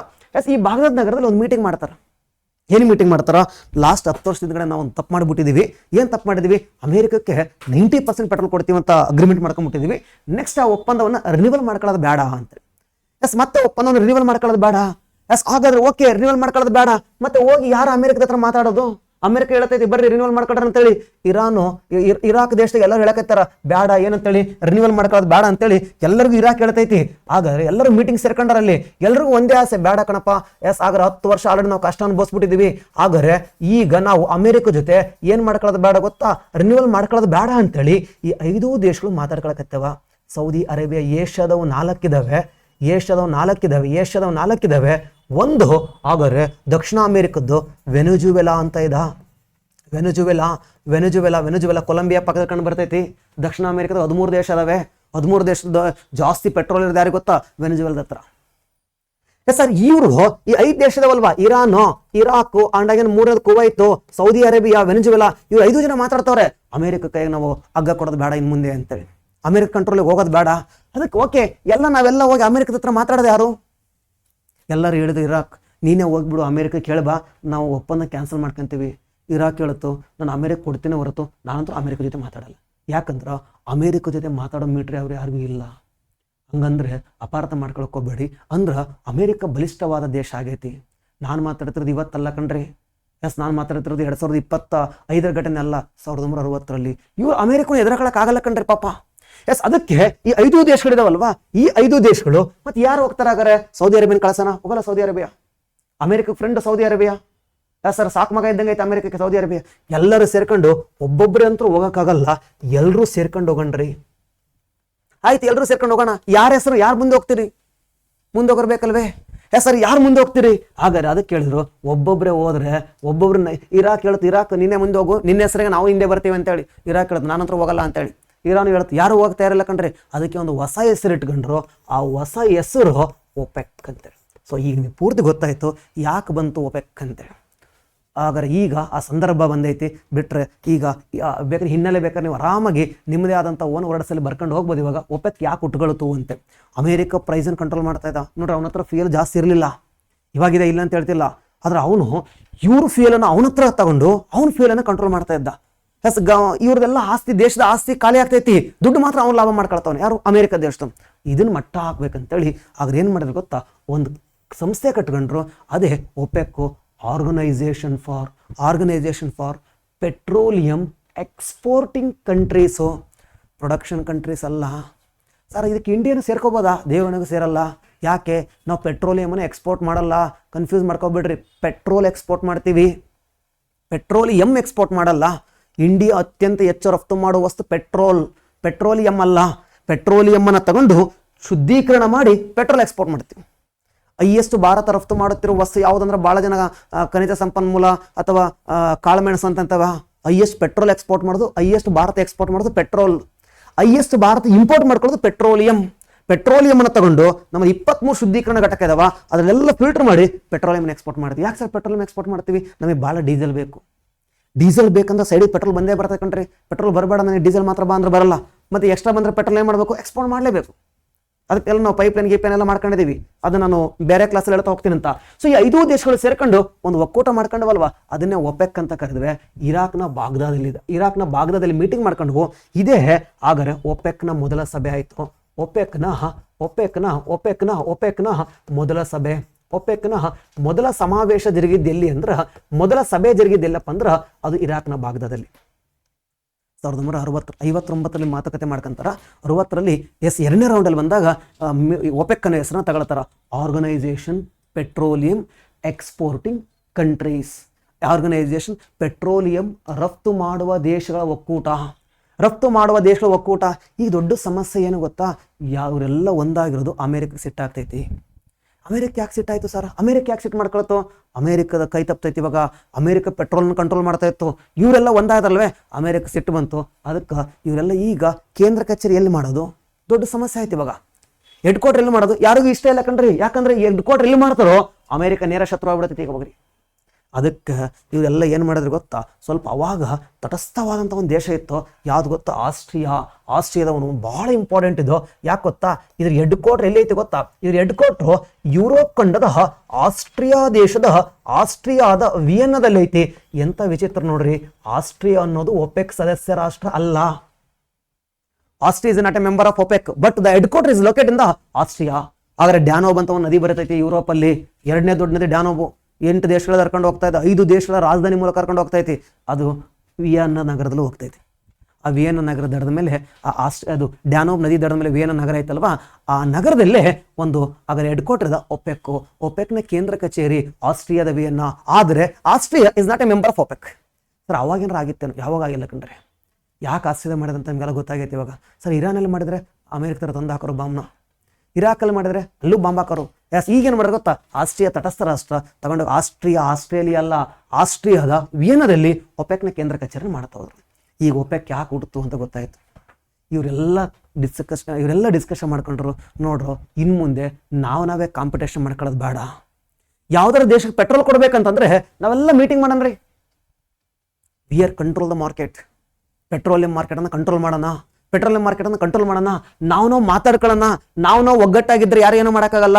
ನಾವೇ ಜಗಳ ಆಡ್ಕೊಂಡ್ರೆ ಅಮೆರಿಕ ಬಂದೋಗೈತಿ, ನಾಳೆ ಇಂಗ್ಲೆಂಡ್ ಬರ್ತೈತಿ, ನಾಳೆ ಫ್ರಾನ್ಸ್ ಬರ್ತೈತಿ, ಯಾರು ನಮ್ಮನ್ನು ಮಿಸ್ಯೂಸ್ ಮಾಡ್ಕೊಳ್ತಾರೆ. ಹಿಂಗಾಗಿ ನಾವು ಒಂದಾಗಿರೋಣ ಅಂತೇಳಿ 5 ದೇಶಗಳು ಮಾತಾಡ್ಕೊಂಡ್ವೆ. ಇವುಗಳು ಒಂದಾದವಲ್ವಾ, ಒಪೆಕ್ ಹುಟ್ಟುಕೊಳ್ತಲ್ವಾ, ಇವುಗಳನ್ನೇ ಒಪೆಕ್ ಸಂಸ್ಥಾಪಕ ರಾಷ್ಟ್ರಗಳು ಅಂತ ಕರಿತೀವಿ. ನಾಳೆ ಹಿಂಗೂ ಪ್ರಶ್ನೆ ಕೇಳ್ಬೋದು ಏನಂತೇಳಿ. ಹಾಗಾದ್ರೆ ಒಪೆಕ್ ರಾಷ್ಟ್ರಗಳಂತ ಎಲ್ಲ ಓದ್ಕೊಂಡು ಹೋಗಿರ್ತೀವಿ. ಆದರೆ ಅವನ ಎಕ್ಸಾಮಲ್ಲಿ ಒಪೆಕ್ ರಾಷ್ಟ್ರಗಳನ್ನ ಅವನೇ ಕೊಟ್ಟಿರ್ತಾನೆ, ಇವುಗಳಲ್ಲಿ ಸಂಸ್ಥಾಪಕ ರಾಷ್ಟ್ರ ಯಾವುದು ಅಂತೇಳಿ. ಒಪೆಕ್ಕಲ್ಲಿ ಎಲ್ಲ ಪಾಪ ಎಲ್ಲ ಯಾವ ದೇಶಗಳಂತ ನೀವೆಲ್ಲ ಓದ್ಕೊಂಡು ಹೋಗಿರ್ತೀರ, ಅದಕ್ಕೆ ಕೋಡ್ಗೇಡ್ ಮಾಡ್ಕೊಂಡು ಹೋಗಿರ್ತೀರಾ. ಕೊನೆ ಅವನ ಪ್ರಶ್ನೆ ಕೇಳ್ತಾನ, ಇವೆಲ್ಲವೂ ಒಪೆಕ್ಸೇ, ನೀನು ಓದ್ಕೊಂಡು ಹೋಗಿರೋಲ್ಲ ಅಲ್ಲೇ ಇದಾವೆ. ಇವೆಲ್ಲ ಒಪೆಕ್ಸ್. ಇದ್ರೊಳಗಡೆ ಸಂಸ್ಥಾಪಕರು ಯಾರು, ಫೌಂಡೇಶನ್ ಕಂಟ್ರೀಸ್ ಯಾರು, ಫೌಂಡೇಶನ್ ಮೆಂಬರ್ಸ್ ಯಾರು ಅಂತ ಕೇಳ್ತಾರ. ಈಸಿ ನೆನ್ಪಿಟ್ಕೋಬಹುದು. ಇರಾನು, ಇರಾಕು ಮತ್ತೆ ಪೆಟ್ರೋಲ್ ಅಂದ ತಕ್ಷಣ ಸೌದಿ ನೆನಪಾಗಿ ಆಗುತ್ತಾ. ಆ ಕಡೆ ದಕ್ಷಿಣ ಅಮೆರಿಕದಾಗಿರೋದು ಒಂದು ದೇಶ ಆದಾಗ ವೆನಿಜುವೆಲಾ, ನೆನ್ಪಿಟ್ಕೊಳ್ಳೋದು. ಇನ್ನೊಂದು ಕುವೈತು ಕನ್ಫ್ಯೂಸ್ ಮಾಡ್ಕೊಳ್ತಾರೆ. ಕತ್ತರ್ ಅಂತ ಬಂದ್ಬಿಡ್ತೈತಿ. ಕತ್ತರ್ ಅಲ್ಲ, ಏನಾದ್ರೆ ಕುವೈತ್. ಮುಂಚೆ ಕತ್ತರ್ ಇತ್ತು, ಎಕ್ಸಿಟ್ ಆಯ್ತದು, ಇರಲಿ. ಸೊ ಈ 5 ದೇಶಗಳಿದಾವಲ್ಲ, ಇವು ಸಂಸ್ಥಾಪಕ ರಾಷ್ಟ್ರಗಳು. ಹಾಗಾದ್ರೆ ಕಾಲಕ್ರಮೇಣ ಹಲವಾರು ದೇಶಗಳು ಬಂದು ಆಗ್ತವೆ, ಹಲವಾರು ದೇಶಗಳು ಎಕ್ಸಿಟ್ ಆಗ್ತವೆ. ಯಾಕಂದ್ರೆ ಇವ್ರು ಹುಟ್ಟಿರೋದು ಅಮೆರಿಕವನ್ನು ಎದುರು ಮಾಡ್ಕೊಂಡು. 1967ರಲ್ಲಿ ಈ ಒಕ್ಕೂಟಕ್ಕೆ UAE ಆಡಾಯ್ತು. UAE ಸೇರ್ಪಡೆ ಆಗಿದೆ. ಹಾಗಾದ್ರೆ ಈಗ ನಾನು ಮಾತಾಡೋದಕ್ಕತ್ತಿರೋದೇನು ಗೊತ್ತಾ? ಇದೇ ವಿಚಾರ. UAE ಈಗ ಎಕ್ಸಿಟ್ ಆಗ್ತಾ ಇದೆ. 67ರಲ್ಲಿ ಯುನೈಟೆಡ್ ಅರಬ್ ಎಮಿರೇಟ್ಸ್. ಹಾಗಾದ್ರೆ ನಾನು ಏನ್ ಮಾಡ್ತೀನಿ ಗೊತ್ತಾ? ಒಪೆಕ್ ಜೊತೆ ಸೇರ್ಕೊಳ್ತೀನಿ ಅಂತೇಳಿ ಒಪೆಕ್ ಜೊತೆ ಬಂದು ಸೇರ್ಕೊಳ್ತು. ಪ್ರೈಸನ್ನು ಕಂಟ್ರೋಲ್ ಮಾಡ್ಬೋದು ಅಂತೇಳಿ, ಜಾಗತಿಕ ಮಾರುಕಟ್ಟೆಯಲ್ಲಿ ತನಗೂ ಒಂದು ಸ್ಥಾನ ಸಿಗ್ತೈತೆ ಅಂತೇಳಿ ಯುನೈಟೆಡ್ ಅರಬ್ ಎಮಿರೇಟ್ಸ್ ಆಡಾಯ್ತು. ಇವರು 2026ರಲ್ಲಿ ಒಪೆಕ್ನಿಂದ ಆಚೆ ಬಂದವ್ರೆ. ಒಪೆಕ್ನಿಂದ ಹೊರಗೆ ಬಂದವ್ರೆ. ಸರಿ, ಯಾಕೆ ಹೊರಗೆ ಬಂದ್ರು ಸರ? ಚೆನ್ನಾಗಿರಲಿಲ್ವಾ? ಏನು ಸಮಸ್ಯೆ ಐತೆ ಅಲ್ಲಿ? ಒಂದು ಕಂಡೀಷನ್ ಇದೆ ಕಣ್ರೆ. ಏನು ಮಾಡ್ತಾರೆ ಗೊತ್ತಿವರು? ಜಾಗತಿಕವಾಗಿ ಗ್ಲೋಬಲಿ ಪೆಟ್ರೋಲ್ ರೇಟ್ ಅಂದ್ರೆ ಕಡಿಮೆ ಆಗ್ತೈತಿ ಅಂದ್ರೆ ಇವ್ರು ಪ್ರೊಡಕ್ಷನ್ ಕಡಿಮೆ ಮಾಡ್ತಾರೆ. ಯಾಕಂದ್ರೆ ರೇಟ್ ಕಡಿಮೆ ಆದಾಗ ಪ್ರೊಡಕ್ಷನ್ ಜಾಸ್ತಿ ಮಾಡಿಬಿಟ್ರೆ ಇವರಿಗೆ ಲಾಸ್ ಆಗ್ತೈತಿ. ನಾವೇ ಒಪೆಕ್ ಕಂಟ್ರಿ ಅಂತ ಅನ್ಕೊಳ್ಳೋಣ. ಸರ್ ಡಿಮ್ಯಾಂಡಲ್ಲಿ ಕಡಿಮೆ ಆಗ್ತೈತೆ ಅಂದರೆ ನನ್ನ ಪ್ರೊಡಕ್ಷನ್ ಕಡಿಮೆ ಮಾಡಬೇಕು. ಡಿಮ್ಯಾಂಡ್ ಕಡಿಮೆ ಆಗ್ತೈತಿ, ನಮ್ಮ ಪ್ರೊಡಕ್ಷನ್ ಜಾಸ್ತಿ ಮಾಡಿದಂದ್ರೆ ರೇಟ್ ಕಮ್ಮಿ ಆಗಿ ಮತ್ತು ಲಾಸೇ ಆಗ್ತೀನಿ ನಾನು. ಹಾಗಾದ್ರೆ ನಾವೆಲ್ಲ ಕೂತ್ಕೊಂಡು ಮಾತಾಡ್ತೀವಿ, ಇಷ್ಟು ದೇಶಗಳು ಏನಂತ ಮಾತಾಡ್ಕೊಳ್ತೀವಿ, ಡಿಮ್ಯಾಂಡ್ ಜಾಸ್ತಿ ಆಗ್ತದೆ, ಡಿಮ್ಯಾಂಡು ಹಾಗಾದ್ರೆ ಕಡಿಮೆ ಆಗ್ತೈತಿ, ನಾವು ಉತ್ಪಾದನೆ ಕಡಿಮೆ ಮಾಡೋಣ, ಹಂಚಿಕೆ ಮಾಡ್ಕೊಳ್ತೀವಿ, ನೀನು ಇಷ್ಟು ಬ್ಯಾರಲ್ ಉತ್ಪಾದನೆ ಮಾಡು, ಇಷ್ಟು ಬ್ಯಾರಲ್ ಉತ್ಪಾದನೆ ಮಾಡು ಅಂತೇಳಿ ಆ ಮೀಟಿಂಗ್ ಒಪ್ಕೋಬೇಕು ನಾವೆಲ್ಲರೂ ಕೂಡ. ಆದರೆ ಇಲ್ಲಿ ಸಮಸ್ಯೆ ಉಂಟಾಗಿರೋದೇನು ಗೊತ್ತಾ, ಕೆಲವೊಂದು ದೇಶಗಳಲ್ಲಿ ಈಗ ಡಿಮ್ಯಾಂಡ್ ಅನ್ನೋದು ಆ ದೇಶದ ಫಾರಿನ್ ಪಾಲಿಸಿ ಮೇಲೆ ನಿರ್ಧಾರ ಆಗ್ತೈತಿ. ಫಾರ್ ಎಕ್ಸಾಂಪಲ್ ಆಗಿ ಇಂಡಿಯಾಕ್ಕೆ ಭಾಳ ಪೆಟ್ರೋಲ್ ಬೇಕು, ಇರಾನ್ನರು ಕಡಿಮೆ ರೇಟ್ ಕೊಟ್ಟರು ನಾವು ತಗೊಳ್ಳಲ್ಲ. ಯಾಕೆ? ಇರಾನು ಮತ್ತು ಭಾರತದ ಡಿಪ್ಲೊಮಸಿ ಅಷ್ಟು ಚಂದಿಲ್ಲ. ಅದು ನಮಗೆ ಈಗ ಯಾರೋ ಫಾರ್ ಎಕ್ಸಾಂಪಲ್ ಬಾಂಗ್ಲಾದೇಶ ಇದೆ ಅಥವಾ ಇನ್ನೊಂದು ಯಾವುದೋ ಎಕ್ಸ್ಪೈರ್ಡ್ ದೇಶ ಇದೆ ಅಂತ ಅನ್ಕೊಳ್ಳಿ, ಆ ದೇಶ ಎಷ್ಟೇ ಕಡಿಮೆ ರೇಟ್ ಕೊಟ್ಟರು ಕೆಲವೊಂದು ದೇಶಗಳ ಮೂಲಕ ನಾವೇನು ಮಾಡಲ್ಲ, ಆದರೆ ವ್ಯಾಪಾರ ಮಾಡೋಕೆ ಹೋಗಲ್ಲ. ಹಿಂಗಾಗಿ ಇಲ್ಲಿ ಡಿಮ್ಯಾಂಡನ್ನು ಹೆಂಗೆ ಮೆಜರ್ ಮಾಡೋದು? ಇವಾಗ for example United Arab Emirates ಇದೆ, ₹1 ಜಾಸ್ತಿ ಆದ್ರೂ ನಾವು ಅಲ್ಲಿಂದ ತಗೊಳ್ತೀವಿ. ಯಾಕೆ? ಅದು ನಮ್ಮ ಮಿತ್ರ ರಾಷ್ಟ್ರ. ಅದಕ್ಕೆ UAE ಹೇಳ್ಕೊಂತ ಹೋಯ್ತು, ಈ ಇರಾನ್ಯರು ಜಾಗತಿಕವಾಗಿ ಅನೇಕ ದೇಶಗಳ ಜೊತೆಗೆ ಶತ್ರು ಮಾಡ್ಕೊಂಬಿಟ್ಟೈತಿ. ಸೌದಿನೂ ಕೂಡ ಅಷ್ಟೇ, ಸೌದಿ ಅದು ಕೂಡ ಅಷ್ಟೇ. ಹಿಂಗಾಗಿನೇ ಇರಾನ್ಗೆ UAEಗೆ ಅನಿಸ್ತಾ ಇದೆ, ಈಗ ಅಟ್ ಪ್ರೆಸೆಂಟು ನಾನೇನು ಉತ್ಪಾದನೆ ಮಾಡ್ತಾ ಇದ್ದೆ ಅಲ್ವಾ, ಈಗ ನಾನು ಒಪ್ಪೆಕ್ ಒಳಗಡೆ ಇದ್ದರೆ ಆ ಒಪ್ಪೆಕ್ನ ಹೇಳೋ ಕಂಡೀಷನ್ಗೆ ನಾನು ಫಾಲೋ ಮಾಡ್ಕೋಬೇಕು. ನಾನು ಆಚೆ ಬಂದಂದರೆ ನನಗೆ ಜಾಗತಿಕವಾಗಿ ಭಾಳ ಜನ ಕ್ಲೋಸ್ ಆಗೋವ್ರೆ, ಅವ್ರಿಗೆ ನಾನು ಎಕ್ಸ್ಪೋರ್ಟ್ ಮಾಡ್ಬೋದು ಅಂತೇಳಿ ಈಗ ನಮ್ಮ UAE ಏನು ಮಾಡ್ತಿದ್ದು ಗೊತ್ತಾ, ಆಚೆ ಬಂದು ಜಾಸ್ತಿ ಉತ್ಪಾದನೆ ಮಾಡೋಣ. ರಿಪೀಟ್, ಒಳಗಡೆ ಇದ್ದರೆ ಒಪೆಕ್ನವರು ಒಂದು ಬೌಂಡ್ರಿ ಮಾಡ್ತಾರೆ, ಒಂದು ಕ್ಯಾಪ್ ಹಾಕ್ತಾರೆ, ಇಷ್ಟೇ ಉತ್ಪಾದನೆ ಮಾಡಬೇಕು ಅಂತೇಳಿ. ಆಚೆ ಬಂದರೆ ಎಷ್ಟರ ಉತ್ಪಾದನೆ ಮಾಡ್ಕೋಬೋದು, ಆಚೆ ಬಂದರೆ ಎಷ್ಟರ ಉತ್ಪಾದನೆ ಮಾಡ್ಕೋಬೋದು. ಅದಕ್ಕೋಸ್ಕರನೇ ಯುನೈಟೆಡ್ ಅರಬ್ ಎಮಿರೇಟ್ಸ್ ಏನು ಮಾಡುತ್ತೆ ಗೊತ್ತಾ, 2026ರಲ್ಲಿ ಮೇ ತಿಂಗಳಲ್ಲಿ ಒಪೆಕ್ಕಿಂದ ಆಚೆ ಬಂದೈತಿ. ಒಪೆಕ್ಕಿಂದ ಆಚೆ ಬಂದೈತಿ, ಒಳಗಡೆ ಬಂದಿದ್ದು 67, ಆಚೆ ಬಂದಿದ್ದು 26. 6 ದೇಶಗಳು ಯಾವಂತ ಗೊತ್ತಾದ್ರು ನಿಮ್ಗೆ ಆಲ್ರೆಡಿ. 5 ಸಂಸ್ಥಾಪಕ ರಾಷ್ಟ್ರಗಳು, 6ನೇದು ಯಾವುದಾದ್ರೆ ಯುನೈಟೆಡ್ ಅರಬ್ ಎಮಿರೇಟ್ಸ್. ಹಾಗಾದರೆ ಯಾವ್ಯಾವ ದೇಶಗಳಿದಾವೆ ಸರ್ ಹಾಗಾದ್ರೆ ಒಪೆಕ್ಕಲ್ಲಿ ಯಾವ ದೇಶಗಳಿದಾವ, ಹೆಂಗೆ ನೆನ್ಪಿಟ್ಕೋಬೇಕು ಅವನ್ನ ಸ್ವಲ್ಪ ಹೇಳ್ಬಿಡ್ತೀನಿ ಕೇಳಿಸ್ಕೊ. ಸ್ವಲ್ಪ ಗಮನಿಸ್ತಾ ಬರೋಣ. ಆದ್ರೆ ಒಪೆಕ್ಕನ್ನು ಸ್ವಲ್ಪ ಗಮನಿಸ್ತಾ ಬರುವ. ಆಲ್ರೆಡಿ ನಮಗೆ ಗೊತ್ತಿರೋ ದೇಶಗಳು ಯಾವಿದಾವ ಅಂತ ಫಸ್ಟ್ ಬರ್ಕೊಂಡ್ಬಿಡುವ, ಉಳಿದಿರೋ ನೆನ್ಪಿಟ್ಕೊಳ್ಳೋಣಂತ. ಫಸ್ಟ್ ಇರಾನು ಇರಾಕು, ಹಿಂಗೆ ನೆನ್ಪಿಟ್ಕೊಳ್ಳಿ ಭಾಳ ಈಸಿಯಾಗಿ. ಇರಾನು ಇರಾಕು ಅಂತೇಳಿ. ಮೊದಲಿದು Iran Iraq, Iran Iraq 2 easy ನೆನ್ಪಿಟ್ಕೋಬಹುದು. ದೆನ್ ಆಗಿನ ಸೌದಿ ಅರೇಬಿಯಾ, ದೆನ್ ಕುವೈತ್, ಇಲ್ಲಿ 4 ದೇಶಗಳು ಉಳ್ಕೊಂಡು. ಯುನೈಟೆಡ್ ಅರಬ್ ಎಮಿರೇಟ್ಸ್ ಇತ್ತು, ಈಗ ಎಕ್ಸಿಟ್ ಆಗಿದೆ ಅಂತ ಹೇಳ್ತಾ ಇದ್ದೀನಿ ನಾನು, ಬರೆಯಲ್ಲ ಅಲ್ಲಿ. ಆದ್ರೆ ಈ ಕಡೆ ಸೈಡ್ ಬರ್ತಾ ಹೋಗ್ತೀನಿ. ಹಾಗಾದ್ರೆ ವೆನೆಜುವೆಲಾ ಎಲ್ಲಿ ಸರ್ ವೆನೆಜುವೆಲಾ ಇರೋದು? ದಕ್ಷಿಣ ಅಮೆರಿಕದಲ್ಲಿ ವೆನೆಜುವೆಲಾ ಇದ. ಹಾಗಾದ್ರೆ ಈ ಕಡೆ ಸೈಡ್ ಬರೋಣ. 5 ದೇಶಗಳಿದಾವಲ್ವಾ ಸರ್. UAE ಇತ್ತು, ಈಗ ಏನಾಗಿದೆ ಆದರೆ ಎಕ್ಸಿಟ್ ಆಗಿದೆ. ನಿಮ್ಮ ಹಳೆ ಪುಸ್ತಕ ನೀವು ಓದ್ತಿರ್ಬೇಕಾದ್ರೆ UAE ಅಂತ ಓದ್ಕೊಂಡಿರ್ತೀರಾ. ಈಗಿಲ್ಲ ಅದು UAE. ಈ ಒಪೆಕ್ಕಲ್ಲಿ ಏನಾಗ್ತಿರ್ತವೆ ಅಂದ್ರೆ ಹೊಸ ದೇಶಗಳು ಬರ್ತಿರ್ತವೆ ಹೋಗ್ತಿರ್ತವೆ. ಸೊ ಅಪ್ಡೇಟ್ ಮಾಡ್ಕೊಂತ ಹೋಗ್ಬೇಕಾ. ನೆಕ್ಸ್ಟ್ ಈ ಕಡೆ ಬರೋಣ. ಈಗ ಏಷ್ಯಾ ಕಂಡ್ರಾಗ 4 ದೇಶ ಉಳ್ಕೊಂಡು ಕಂಡ್ರಿ. ದಕ್ಷಿಣ ಅಮೆರಿಕದ 1 ದೇಶ ಉಳ್ಕೊಳ್ಳುತ್ತೆ. ನಾಳೆ ಹಿಂಗೂ ಕೇಳ್ಬೋದಲ್ವಾ, ಒಪೆಕ್ನಲ್ಲಿರುವ ಏಷ್ಯಾದ ದೇಶಗಳ ಸಂಖ್ಯೆ ಎಷ್ಟು ಅಂತೇಳಿ? 4. ಒಪೆಕ್ಕಲ್ಲಿರುವ ಏಷ್ಯಾದ ದೇಶಗಳ ಸಂಖ್ಯೆ 4. ಆದರೆ ಅದಕ್ಕಿಂತ ಮೊದಲು ಇಂಡೋನೇಷ್ಯಾ ಕೂಡ ಇತ್ತು, UAE ಇತ್ತು, ಕತ್ತರ್ ಇತ್ತು, ಅವೆಲ್ಲ ಈಗ ಆಚೆ ಬಂದವ. ಈಗ ಸದ್ಯ 4 ಉಳ್ಕೊಂಡವ. ಯಾಕೆ 4 ಅವು ಉಳ್ಕೊಂಡವ? ಆಚೆ ಹೋಗೋಕ್ಕಾಗಲ್ಲ, ಯಾಕಂದ್ರೆ ಅವರೇ ಊಟ ಹಾಕಿರೋದು, ಸಂಸ್ಥಾಪಕ ರಾಷ್ಟ್ರಗಳು. ಅವರೇ ಹೋದ್ರೆ ಅವಮಾನ ಆಗ್ತೈತಿ. ಈಗ ಕೆಲವೊಂದಿಷ್ಟು ಆಫ್ರಿಕನ್ ಕಂಟ್ರೀಸ್ ಸೇರ್ಕೊಂಡವೆ. ಆಫ್ರಿಕನ್ ಕಂಟ್ರೀಸ್ ಯಾವ್ದಾವ ಸರ? ಈಸಿ ನೆನ್ಪಿಟ್ಕೊಳ್ಳಿ. ಅಲ್ಜೇರಿಯಾ, ಇನ್ನೊಂದು ನೈಜೀರಿಯಾ ಅಂತೇಳಿ. ನೈಜೀರಿಯಾ 2 ಪೇರ್ ಮಾಡ್ಕೊಂಡು ಇಟ್ಕೊಂಡ್ಬಿಡಿ, ಈಸಿಯಾಗಿ ನೆನ್ಪಿಟ್ಕೋಬೋದು ನೋಡಿ. 4 ದೇಶ 1 ದೇಶ. ಹಾಗಾದ್ರೆ ಎಷ್ಟು? ಹಾಗಾದ್ರೆ 5 ಆದವು. ಅಲ್ಜೇರಿಯಾ, ನೈಜರ್ ಬೇರೆ, ನೈಜೇರಿಯಾ ಬೇರೆ. ನೈಜರ್ ದೇಶ ಬೇರೆ, ನೈಜೇರಿಯಾ ಬೇರೆ. ಅಲ್ಜೇರಿಯಾ, ನೈಜೇರಿಯಾ. ನೆಕ್ಸ್ಟ್ ಹಂಗೆ ಸ್ವಲ್ಪ ಮುಂದಕ್ಕೆ ಬಂದ್ಬಿಡೋಣ. ಹಾಗಾದ್ರೆ ನೆಕ್ಸ್ಟ್ ಮುಂದಕ್ಕೆ ಬಂದ್ರೆ ಹಂಗೆ ಯಾ ಅಂತ ಯಾಡ್ ಆಗ್ತೈತಲ್ವೇ, ಹಂಗೆ ಇನ್ನೊಂದು ಯಾಡ್ ಮಾಡ್ಕೋ, ಲಿಬಿಯಾ ಅಂತೇಳಿ. ಅಲ್ಜೇರಿಯಾ, ನೈಜೇರಿಯಾ, ಲಿಬಿಯಾ ಅಂತೇಳಿ. ಸೊ ಅಲ್ಜೇರಿಯಾ 6 ದೇಶ ನೆನ್ಪಿಟ್ಕೊಳ್ಳೋದು ಭಾಳ ಕಷ್ಟ, ಅದಕ್ಕೆ 3 ನೆನ್ಪಿಟ್ಕೊಂಡ್ಬಿಡುವ. ಅಲ್ಜೇರಿಯಾ, ನೈಜೇರಿಯಾ, ಲಿಬಿಯಾ ಅಂತೇಳಿ. ನೆಕ್ಸ್ಟ್ ಬರ್ತಾ ಹೋಗ್ತೀನಿ.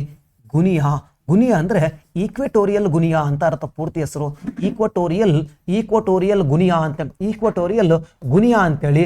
ಆದರೆ ಈಕ್ವಟೋರಿಯಲ್ ಗುನಿಯಾ ಈಕ್ವೆಡರ್ ಅಲ್ಲ, ಈಕ್ವೆಡರ್ ಬೇರೆ. ದಕ್ಷಿಣ ಅಮೆರಿಕದಲ್ಲಿದೆ ಈಕ್ವೆಡರ್ ಅಂತೇಳಿ, ಸಮಭಾಜಕ ರೇಖೆ ಮೇಲೆ ಕಂಡು ಬರ್ತೈತಿ. ಈಕ್ವೆಡರ್ ಬೇರೆ, ಇದು ಈಕ್ವಟೋರಿಯಲ್ ಗುನಿಯಾ ಅಂತೇಳಿ. ಕಾಂಗೋ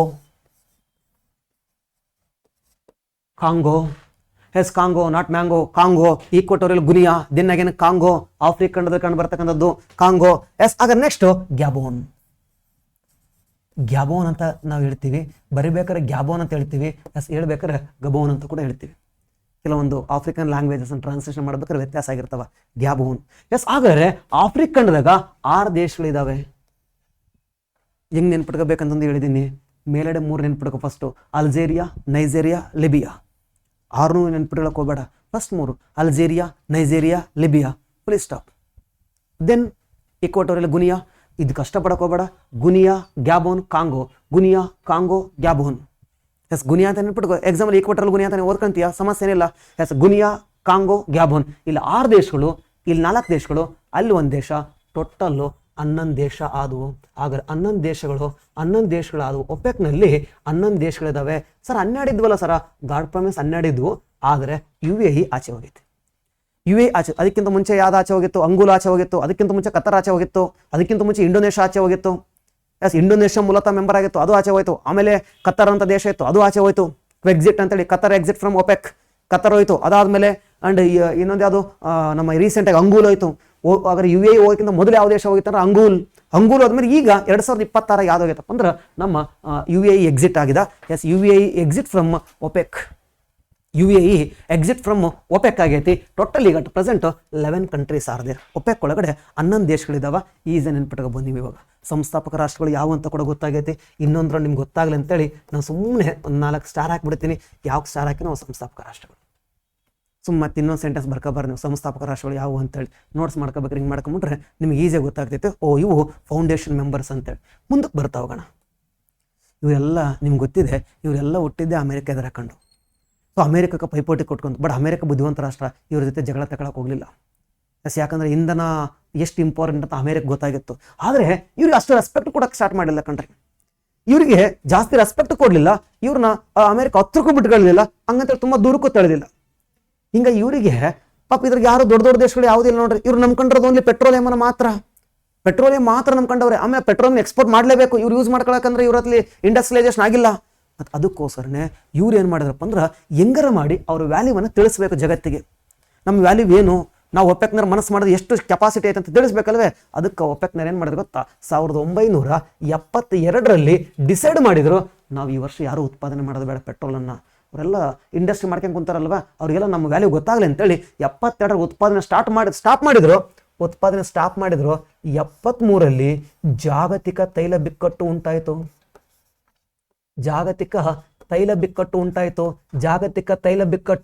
ಆಯಿಲ್ ಕ್ರೈಸಿಸ್ ಕ್ರಿಯೇಟ್ ಆಯಿತು. ಜಾಗತಿಕ ತೈಲ ಬಿಕ್ಕಟ್ಟು ಉಂಟಾಯಿತು. ಜಗತ್ತು ತತ್ತರಿಸ್ತು. ಎಲ್ಲ ಶ್ರೀಮಂತರಿದ್ರಲ್ವೇ, ಎಲ್ಲ ಕಾರ್ಖಾನೆ ಮಾಡ್ಕೊಂಡವ್ರೆ. ಪೆಟ್ರೋಲ್ ಇಲ್ಲಂದ್ರೆ ಕಾರ್ಖಾನೆ ತಗೊಂಡು ಏನು ಮಾಡುವ, ಪೆಟ್ರೋಲಿಯಂ ಬೇಕೇ ಬೇಕು. ಎಸ್, ಹಿಂಗಾಗಿನೇ ಯಾವಾಗ ಗ್ಲೋಬಲ್ ಆಗಿ ಆಯಿಲ್ ಕ್ರೈಸಿಸ್ ಆಯಿತೋ, ಜಾಗತಿಕ ಬಿಕ್ಕಟ್ಟು ಉಂಟಾಯಿತೋ, ಆಗ ಒಪೆಕ್ ವ್ಯಾಲ್ಯೂ ಏನಂತ ಗೊತ್ತಾಯ್ತು. ಒಪೆಕ್ ಅಂದ್ರೆ ಇಂಥ ಡಾಮಿನೇಟ್ ಐತಿ ನೋಡ್ರಿ. ಈ ಜಾಗತಿಕ ತೈಲ ಬಿಕ್ಕಟ್ಟು ಸಣ್ಣ ದೇಶಗಳಿಗೆ ಏನು ಅನಿಸ್ಲಿಲ್ಲ ಕಣ್ರಿ. ಈ ಕೀನ್ಯಾ, ಉಗಾಂಡ, ರುವಾಂಡ, ಬುರುಂಡಿ ಅವ್ರಿಗೆ ಏನು ಅನಿಸುತ್ತಾ? ಯಾಕಂದ್ರೆ ಅವ್ರಲ್ಲಿ ಕಾರ್ಖಾನೆಗಳೇ ಇಲ್ಲ. ಇದು ಹೊಡ್ತ ಬಿದ್ದಿದ್ದು ಯಾರಿಗೆ? ಅಮೆರಿಕ, UK, ಫ್ರಾನ್ಸು ಅಂತ ದೇಶಗಳು. ಯಾಕ? ಅವರಲ್ಲಿ ಭಯಂಕರ ಕಾರ್ಖಾನೆಗಳಿದಾವ. ಕಾರ್ಖಾನೆಗಳಿರೋದ್ರಿಂದ ಅವ್ರಿಗೆಲ್ಲ ಸಮಸ್ಯೆ ಸ್ಟಾರ್ಟ್ ಆಯಿತು. ಎಸ್, ಆಗ ಇವ್ರು ಅದೇ ಒಪೆಕ್ನವ್ರು ಏನು ಮಾಡಿದ್ರು ಗೊತ್ತಾ? ಒಪೆಕ್ನವ್ರೆ ಆಗರೆ ಪ್ರತಿ ವರ್ಷ ಒಂದು ವರದಿ ಬಿಡಕ್ಕೆ ಸ್ಟಾರ್ಟ್ ಮಾಡಿದ್ರು. ಯಾವುದಂದ್ರೆ ವರ್ಲ್ಡ್ ಆಯಿಲ್ ಔಟ್ಲುಕ್ ಅಂತೇಳಿ. ವರ್ಲ್ಡ್ ಆಯಿಲ್ ಔಟ್ಲುಕ್ ಇದಕ್ಕೆ ಕನ್ನಡ ಟ್ರಾನ್ಸ್ಲೇಷನ್ ಮಾಡಕ್ ಹೋಗ್ಬೇಡಿ. ಎಸ್, ಮತ್ತೆ ಜಾಗತಿಕ ಎಣ್ಣೆ ಹೊರನೋಟ ಅಂತೇಳಿ. ಎಸ್, ಹಾಗಾದ್ರೆ ವರ್ಲ್ಡ್ ಆಯಿಲ್ ಔಟ್ಲುಕ್ ಹಿಂಗೆ ಓದ್ಕೊಳ್ಳಿ. ಎಸ್, ವರ್ಲ್ಡ್ ಆಯಿಲ್ ಔಟ್ಲುಕ್ ಅಂತೇಳಿ ಯಾರು ಬಿಡುಗಡೆ ಮಾಡ್ತಾರ ಅಂದ್ರೆ ಒಪೆಕ್ ಬಿಡುಗಡೆ ಮಾಡ್ತೈತೆ. ಎಸ್, ಯಾವಾಗ ಜಾಗತಿಕ ತೈಲ ಬಿಕ್ಕಟ್ಟು ಉಂಟಾಯ್ತೋ ಅವ್ರಿಗೆ ಜಗತ್ತಿನ ದೊಡ್ಡ ರಾಷ್ಟ್ರಗಳು ಅನ್ನಿಸ್ತು, ಒಪೆಕ್ ನಮ್ಮನ್ನು ಆಟ ಆಡಿಸ್ತೈತಲ್ವಾ ಅಂತೇಳಿ. ಇದು ಸಮಸ್ಯೆ ಆಗಿದ್ದು ಯಾರಿಗೆ? ಅಂದ್ರೆ ದೊಡ್ಡ ರಾಷ್ಟ್ರಗಳೇ ಕಣ್ರಿ. ಯಾರ್ಯಾರಿಗೆ ಸರ? ಅಮೆರಿಕಕ್ಕೆ ಹೊಡೆತ ಬಿತ್ತು, ಬ್ರಿಟನ್ನಿಗೆ ಹೊಡೆತ ಬಿತ್ತು. ಹಾಗಾದ್ರೆ ಇನ್ನೊಬ್ರು ಯಾರಪ್ಪ ಅಂದ್ರೆ ಹಾಗಾದ್ರೆ ಇಟಲಿಗೆ ಹೊಡೆತ ಬಿತ್ತು, ಹಾಗಾದ್ರೆ ಫ್ರಾನ್ಸಿಗೆ ಹೊಡೆತ ಬಿತ್ತು, ಜರ್ಮನಿಗೆ ಹೊಡೆತ ಬಿತ್ತು, ಜಪಾನಿಗೆ ಹೊಡೆತ ಬಿತ್ತು. ಎಲ್ಲ ದೊಡ್ಡ ರಾಷ್ಟ್ರಗಳು. ಇವರೆಲ್ಲ ಡಿಸೈಡ್ ಮಾಡ್ಕೊಂಡ್ರು, ನಾವು ನಮಗೆ ಆಟ ಆಡಿಸ್ತವನು ಯಾರು? ಅದು ಒಪೆಕ್ನವರು. ಎಸ್, ಈ ಒಪೆಕ್ನವರು ನಮಗೆ ಆಟ ಆಡಿಸ್ತವ್ರೆ. ಹೆಂಗಾರ ಮಾಡಿ ಇವ್ರನ್ನ ನಾವು ಹಾಗಾದ್ರೆ ಕಂಟ್ರೋಲ್ ಮಾಡ್ಲೇಬೇಕು. ಇವ್ರನ್ನ ಕಂಟ್ರೋಲ್ ಮಾಡ್ಬೇಕಂತೇಳಿ ಇವರೆಲ್ಲರೂ ಸೇರ್ಕೊಂಡು ಯಾರು ಆಟ ಆಡಿಸ್ತವ್ರೆ? ಒಪೆಕ್ನವ್ರು ಆಟ ಆಡಿಸ್ತವ್ರೆ. ಇವು ಚಿಕ್ಕ ದೇಶಗಳು ನಮ್ಮಂತ ದೊಡ್ಡ ದೇಶಗಳನ್ನ ಆಟ ಆಡ್ಸಕತ್ತವೆ. ನಾವ್ ಹೆಂಗಾರ ಕಂಟ್ರೋಲ್ ಮಾಡ್ಲೇಬೇಕಂತೇಳಿ ಇವರೆಲ್ಲ ಸೇರ್ಕೊಂಡು ಶುರು ಹಚ್ಕೊಂಡ್ರಲ್ವೇ, ಅದೇ G6. ಅವರೆಲ್ಲ ಸೇರ್ಕೊಂಡು ಯಾಕೆ ಪೆಟ್ರೋಲ್ ಇಟ್ಕೊಂಡೆ ಆಟ ಆಡಿಸ್ತೀವಿ ಅಂತಂದ್ಮೇಲೆ ತಿನ್ನಕ್ಕೆ ಅನ್ನ ಬೇಕು. ಅನ್ನ ನಮ್ಮ ಹತ್ರ ವೆಪನ್ಸ್ ನಮ್ಮ ಹತ್ರ ಇದಾವೆ. ಹಾಗಾದ್ರೆ ಎಲ್ಲವೂ ನಮ್ಮ ಹತ್ರ ಇದಾವೆ ಕಣ್ರಿ. ನಮ್ದು ದೊಡ್ಡ ಕಾರ್ಖಾನೆಗಳಿದಾವೆ. ಇವನ ಹತ್ರ ಬರೀ ಪೆಟ್ರೋಲ್ ಅಷ್ಟೇ, ಪೆಟ್ರೋಲ್ ಇಟ್ಕೊಂಡು ನಮ್ಮ ದೇಶವನ್ನು ಆಟ ಆಡಿಸ್ತೀಯಾ ಅಂತೇಳಿ 6 ದೇಶದ ರಚನೆ ಆದವು, ಅವೇ G6. ಆಮೇಲೆ ಕೆನಡಾ ಬಂದು ಸೇರ್ಕೊಳ್ತಾನೆ, G7 ಆಗ್ತೈತಿ. ಆಮೇಲೆ ಕೆನಡಾ ಬಂದು ಸೇರ್ಕೊಳ್ತೈತಿ. ಕೆನಡಾ ಬಂದು ಸೇರ್ಕೊಂಡ ಮೇಲೆ ಏನಾಗ್ತಪ್ಪ ಅಂದ್ರೆ G7 ರಾಷ್ಟ್ರಗಳು ಆಗ್ತೈತಿ. 1975ರಲ್ಲಿ G6 ರಚನೆ ಆಯಿತು, ಗ್ರೂಪ್ 6 ಅಂತೇಳಿ, ಗ್ರೂಪ್ 6. ಅದೇ ವರ್ಷನೇ ಕೆನಡಾ ಬಂದು ರಚನೆ ಆಗ್ತೈತಿ. 1975, 50 ವರ್ಷ ಕಂಪ್ಲೀಟ್ ಆಗೈತಿ ಇವಾಗ G6ಗೆ. ಅದೇ G6ಗೆ ಕೆನಡಾ ಬಂದು ಆ್ಯಡ್ ಆಯಿತು. ಹಾಗಾದ್ರೆ 1975ರಲ್ಲಿ G6 ಇತ್ತಲ್ವಾ, ಈ G6ಗೆ ಹಾಗಾದ್ರೆ ಪ್ಲಸ್ ಕೆನಡಾ ಬಂತು, ಕೆನಡಾ ಬಂದು ಸೇರ್ಕೊಳ್ಳುತ್ತೋ ಆಗ G7 ಆ್ಯಡ್ ಆಯಿತು, G7 ಆಯಿತು. ಈ G7 ಸಂಘಟನೆ ಐತಲ್ವಾ, ಈ G7 ಸಂಘಟನೆ ಏನ್ ಸರ G7? ಹಾಗಾದ್ರೆ G7 ಅನ್ನೋದು ಇದು ಮುಂದುವರೆದ ದೇಶಗಳ ಒಕ್ಕೂಟ, ಅಭಿವೃದ್ಧಿ ಹೊಂದಿದ ದೇಶಗಳ ಒಕ್ಕೂಟ, ಅಭಿವೃದ್ಧಿ ಹೊಂದಿದ ದೇಶಗಳ ಒಕ್ಕೂಟ, ಅಭಿವೃದ್ಧಿ ಹೊಂದಿದ ದೇಶಗಳ ಒಕ್ಕೂಟ, ಅಭಿವೃದ್ಧಿ ಹೊಂದಿದ ದೇಶಗಳ ಒಕ್ಕೂಟ, ಅಭಿವೃದ್ಧಿ ಹೊಂದಿದ ದೇಶಗಳ ಒಕ್ಕೂಟ. ಈಗ ಆಲ್ರೆಡಿ ನಿಮಗೆ ಬ್ರಿಕ್ಸ್ ದೇಶ, ಒಪೆಕ್ ದೇಶಗಳ ನೆನಪಿಟ್ಕೊಳ್ಳೋದು ಗೊತ್ತಾಗ್ಬಿಟ್ಟೈತಿ. ಹಾಗಾದ್ರೆ ಸರ್ ಈ G7 ಹೆಂಗೆ ಸರ್ ನೆನ್ಪಿಟ್ಕೊಳ್ಳೋದು? ಏನು ಇಲ್ಲ ಕಣ್ರಿ, A for America, B for ಬ್ರಿಟನ್ನು, C for Canada, D for danger ಯಾವುದು ಬೇಡ, E for Italy, F for prawns, G for Germany friend Japan. Sir E ಅಂದ್ರೆ ಇಟಲಿ ಬರ್ತೈತಾ? ಹಂಗೆ ನೆನ್ಪಿಟ್ಕೋ ಅಷ್ಟೇ. I ಇಟಲಿ ಬರ್ತೈತೆ ಅಂತ ನನಗೆ ಗೊತ್ತು, ಹಾಗಾದ್ರೆ E ಅಂದ್ರೆ ಇಟಲಿ ಅಂತ ನೆನ್ಪಿಟ್ಕೋ ಅಷ್ಟೇ. A ಫಾರ್ ಆಪಲ್ ಅಂತ ಓದ್ಕೊಂಡಿರ್ತೀಯ, ಬೇಡ ಅಮೇರಿಕಾ ಅಂತ ಓದ್ಕೊಳ್ಳುವ. B for ಬ್ರಿಟನ್ನು, C for Canada, ಹಾಗಾದ್ರೆ C ಫಾರ್ ಚೀನಾ ಅಂತ ಹಾಕ್ಬೇಡ, C ಫಾರ್ ಚೀನಾ ಅಲ್ಲ, C for Canada, D for ಯಾವುದು ಬೇಡ ಡೇಂಜರ್ ಅದು, E ಫಾರ್ ಇಟಲಿ ನೆನ್ಪಿಟ್ಕೋ ಅಷ್ಟೇ, I ಅಂತ ಬೇಡ. F for prawns, G for Germany ಜೊತೆ ಜಪಾನ್. ಹಾಗಾದ್ರೆ ಇವೇ G7 ರಾಷ್ಟ್ರಗಳು. ಇಷ್ಟೇ ಕಂಡ್ರೆ ಓದ್ಕೋಬೇಕಾಗಿರೋದು. ಇದನ್ನೇ ಪಾಪ ಬಯಾಟ್ ಮಾಡ್ತಾ ಇರ್ತವೆ, ಅವ್ನು ನೆನಪಿರಲ್ಲ. ಎಕ್ಸಾಮ್ಲಿ ಯಾವ್ದಾದ್ರು ಹೋಗಿ ಚೀನಾ ಹಾಕಿ ಬಂದ್ಬಿಡ್ತಾರೆ, B ಫಾರ್ ಬ್ರೆಜಿಲ್ ಅಂತ ಹಾಕಿ ಬಂದ್ಬಿಡ್ತಾರೆ. ಬ್ರೆಜಿಲ್ ಅಲ್ಲ ಬ್ರಿಟನ್, 1-2 ಸರಿ ಬರಿಬೇಕು, ಕೇಳಬೇಕಾದ್ರೆ ಭಾಳ ಚೆನ್ನಾಗಿರ್ತೈತಿ. 1-2 ಸರಿ ನೋಡ್ಕೊಂಡು ನಂಗೆ ಬರೆದ್ರೆ ನಿಮ್ಗೆ ಗೊತ್ತಾಗ್ತೈತಿ. A ಫಾರ್ ಅಮೇರಿಕಾ, ಬ್ರಿಟನ್ನು, ಚೀನಾ ಅಲ್ಲ, ಯಾವುದು ಕೆನಡಾ, ಬ್ರೆಜಿಲ್ ಅಲ್ಲ ಬ್ರಿಟನ್, ಇವೆರಡೇ ಕನ್ಫ್ಯೂಸ್ ಆಗ್ತವೆ. ಬಾಂಗ್ಲಾದೇಶ ಅಂತ ಹಾಕಿದ್ರ ಸರ್, ಅಭಿವೃದ್ಧಿ ಹೊಂದಿದ ದೇಶಗಳು ಇಟಲಿ, ಫ್ರಾನ್ಸು, ಜರ್ಮನಿ, ಜಪಾನ್. ಈಗ G7 ಆಗಿತ್ತಲ್ವಾ, ಈಗ ಸಮಸ್ಯೆ ಆಗಿದ್ದೇನಪ್ಪ ಅಂದ್ರೆ 1989 ಒಂದು ಸಮಸ್ಯೆ ಆಯಿತು. ಇವೆಲ್ಲ ಮುಂದುವರೆದ ದೇಶಗಳಲ್ವೇ, ಶ್ರೀಮಂತರಲ್ವೇ, ಕಳ್ಳತನ ಮಾಡ್ರೆ ಜಾಸ್ತಿ ಬಂದರು. ಶ್ರೀಮಂತರ ಮನೆ ಕಳ್ಳತನ ಮಾಡಕ್ಕೆ ಜಾಸ್ತಿ ಬಂದೇ ಬರ್ತಾರೆ. ಆಗ 1989ರಲ್ಲಿ ಕಳ್ಳತನ ಮಾಡ್ರಂದ್ರೆ ಯಾರ ಸಾರ್ ಗೊತ್ತಾಗಲಿಲ್ಲ ನಮಗೆ. ಇವ್ರ ಮೇಲೆ ಯಾರು ಕಣ್ಣು ಬಿತ್ತು ಗೊತ್ತಾ? ಭಯೋತ್ಪಾದಕರ ಕಣ್ಣು ಬಿತ್ತು. ಹಾಗಾದ್ರೆ ಭಯೋತ್ಪಾದಕರು ಶುರು ಹಚ್ಕೊಂಡ್ರು ನಿಧಾನಕ್ಕೆ. ಹಾಗಾದ್ರೆ ಭಯೋತ್ಪಾದಕ ಯಾಕೆ, ಯಾರು ಈಗ ಚಿಕ್ಕ ದೇಶದ ಮೇಲೆ ಭಯೋತ್ಪಾದಕ ಅಟ್ಯಾಕ್ ಮಾಡ್ತಾರೆ? ಇಲ್ಲ. ಉಗಾಂಡದ ಮೇಲೆ ಭಯೋತ್ಪಾದಕ ಅಟ್ಯಾಕ್ ಮಾಡ್ತಾರೆ? ಇಲ್ಲ. ಸರ್ ಅಟ್ಯಾಕ್ ಮಾಡೋದು ಯಾರಿಗೆ? ಶ್ರೀಮಂತರ ಮೇಲೆ ಅಟ್ಯಾಕ್ ಮಾಡಕ್ಕೆ ಸ್ಟಾರ್ಟ್ ಮಾಡ್ತಾ ಹೋದ್ರು. ಅಟ್ಯಾಕ್ ಮಾಡ್ಸಕ್ಕೆ ಸ್ಟಾರ್ಟ್ ಮಾಡಿದ್ರೆ ಹಿಂದ್ಗಡೆಯಿಂದ ಕೆಲವೊಂದಿಷ್ಟು ದೇಶಗಳು ಅಟ್ಯಾಕ್ ಮಾಡ್ಸಕ್ಕೆ ಸ್ಟಾರ್ಟ್ ಮಾಡಿದ್ರು. ಯಾವಾಗ ಭಯೋತ್ಪಾದಕರ ಹಾವಳಿ ಆಯ್ತಲ್ವಾ, ಇವರೆಲ್ಲರೂ ಯೋಚನೆ ಮಾಡಕ್ಕೆ ಸ್ಟಾರ್ಟ್ ಮಾಡಿದ್ರು, ಹೆಂಗ್ ಕಂಟ್ರೋಲ್ ಮಾಡೋದು ಇದನ್ನು ಭಯೋತ್ಪಾದಕರನ್ನ. ಆಗ 1989ರಲ್ಲಿ ಎಲ್ಲರೂ ಪ್ಯಾರಿಸಲ್ಲಿ ಮೀಟಿಂಗ್ ಸೇರ್ಕೊಂಡ್ರು. ಫ್ರಾನ್ಸ್ ದೇಶ ಪ್ಯಾರಿಸಲ್ಲಿ ಮೀಟಿಂಗ್ ಸೇರ್ಕೊಂಡ್ರು. ಬರ್ರಿ ಈ ಭಯೋತ್ಪಾದಕರ ದುಡ್ಡು ಎಲ್ಲಿಂದ ಬರ್ತೈತೆ ಅಟ್ಯಾಕ್ ಮಾಡಕ್ಕೆ? ಯಾರು ಮನಿ ಲೆಂಡಿಂಗ್ ಮಾಡ್ತಾರೆ, ದುಡ್ಡು ಯಾರು ಕೊಡ್ತವ್ರೆ? ಇಲ್ಲಿಗಲ್ ಆಗಿ ಮನಿ ಯಾರು ಸಪ್ಲೈ ಮಾಡ್ತಾವ್ರೆ? ಅವ್ರಿಗೆ ಡಾಲರ್ ಹೋಗ್ತೈತೆ ಕಣ್ರಿ. ಹಂಗಂದ್ರೆ ಅಮೇರಿಕ ಕೊಡ್ತಾ ಇಲ್ಲ, ಯಾರೋ ಇಸ್ಕೊಂಡು ಇವ್ರಿಗೆ ಕೊಡ್ತಾವ್ರೆ. ಹಾಗಾದ್ರೆ ಇವರಿಗೆ ದುಡ್ಡು ಬರ್ತಾ ಇದೆ, ಆ ದುಡ್ಡು ಯೂಸ್ ಮಾಡ್ಕೊಂಡು ಎಲ್ಲ ಭಯೋತ್ಪಾದಕ ಮಾಡಕತ್ತಾರೆ, ಎಲ್ಲ ಹಾಗಾದ್ರೆ ಇಲ್ಲಿಗಲ್ ಆಕ್ಟಿವಿಟೀಸ್ ಮಾಡಕತ್ತಾರ. ಅದಕ್ಕೆ 1989ರಲ್ಲಿ ಈ ನಮ್ಮ 7 ದೇಶಗಳು ಸೇರ್ಕೊಂಡು ಏನು ಮಾಡೋದು ಗೊತ್ತಾ? ಏನು ಮಾಡ್ಕೊಂಡ್ರೆ ಒಂದು ಹೊಸ ಸಂಸ್ಥೆನ ಹುಟ್ಟಾಕಿದ್ವು, FATF ಅಂತೇಳಿ. FATF ನೋಡ್ರಿ, ಒಪೆಕ್ಕಿಂದ ಹೆಂಗೆ ಇಲ್ಲಿ ತಗೊಂಡು ಬಂದೀನಿ. ಒಪೆಕ್ಕು, G7, FATF financial action task force ಅಂತೇಳಿ. FATF ಅಂದ್ರೆ ಫಿನಾನ್ಷಿಯಲ್ ಆಕ್ಷನ್ ಟಾಸ್ಕ್ ಫೋರ್ಸು. ಹಾಗಾದರೆ ಯಾರಾದರೂ ಇಲ್ಲೀಗಲ್ ಆಗಿ ಮನಿಯನ್ನು, ಅಮೌಂಟನ್ನು ಕೊಡ್ತವ್ರೆ ಭಯೋತ್ಪಾದಕ ಚಟುವಟಿಕೆಗಳಿಗೆ, ಯಾರಾಗ ಅಕ್ರಮವಾಗಿ ಹಣವನ್ನು ಭಯೋತ್ಪಾದಕ ಚಟುವಟಿಕೆ ಕೊಡ್ತವ್ರಂದ್ರೆ ಆ ದೇಶಗಳನ್ನು ಈ FATF ಕೇಂದ್ರ ಕಚೇರಿ ಪ್ಯಾರಿಸಲ್ಲಿ ಐತಿ. 89 ಸ್ಟಾರ್ಟ್ ಆಗೈತಿ. ಸ್ಟಾರ್ಟ್ ಮಾಡಿದ್ದಾರು G7. ನೀವು ನೋಟ್ಸ್ ಬರ್ಕೋಬೇಕಾದ್ರೆ ಕರೆಕ್ಟಾಗಿ. ನಾ ಎಲ್ಲ ಬರೆಯೋಕ್ಕಲ್ಲ. G7ಇಂದ FATF ಬಂತು, ಒಪೆಕ್ನ ಅಪೋಸಿಟ್ ಮಾಡ್ಕೊಂಡು G7 ಬಂತು, G7ಇಂದ FATF ಬಂತು.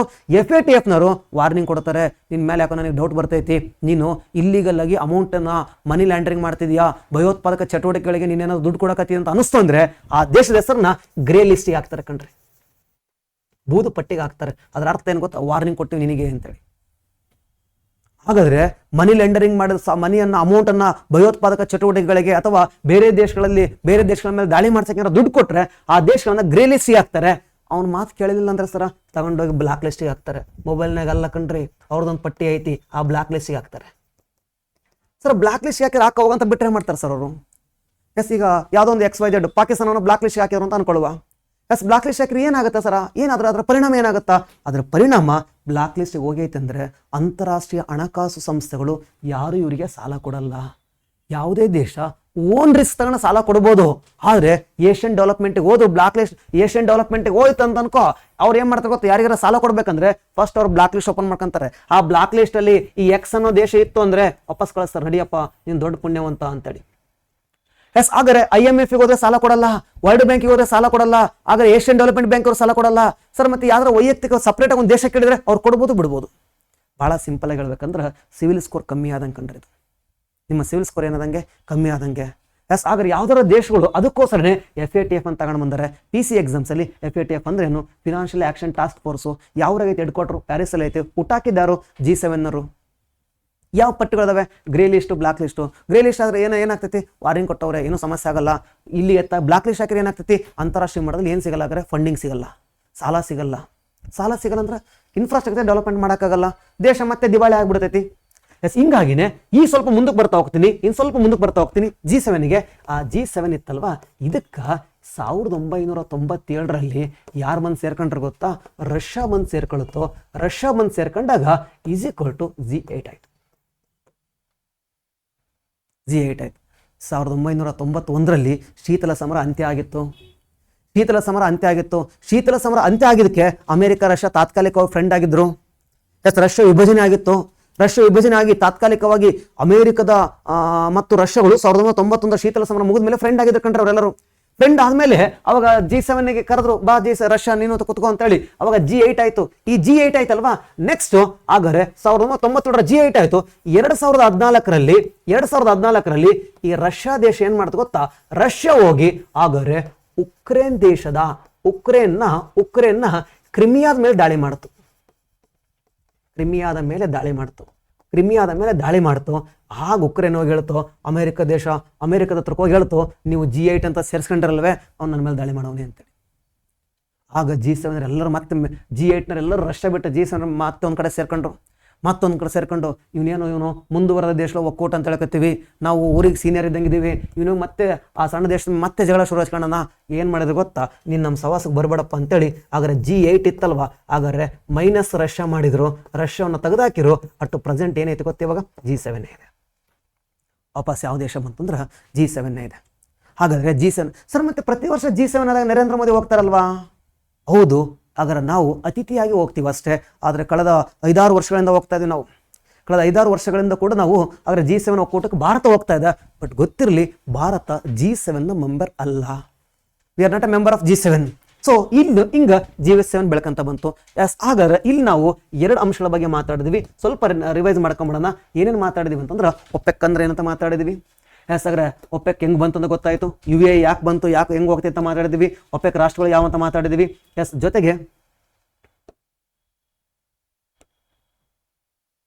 ಒಪೆಕ್ ಆದಮೇಲೆ G7 ಹೆಂಗೆ ಬಂತು ಅಂತ ಮಾತಾಡಿದ್ವಿ. G7 ಆದಮೇಲೆ ಸರ್ FATF ಅಂದ್ರೆ ಅಂತ ಮಾತಾಡಿದ್ವಿ.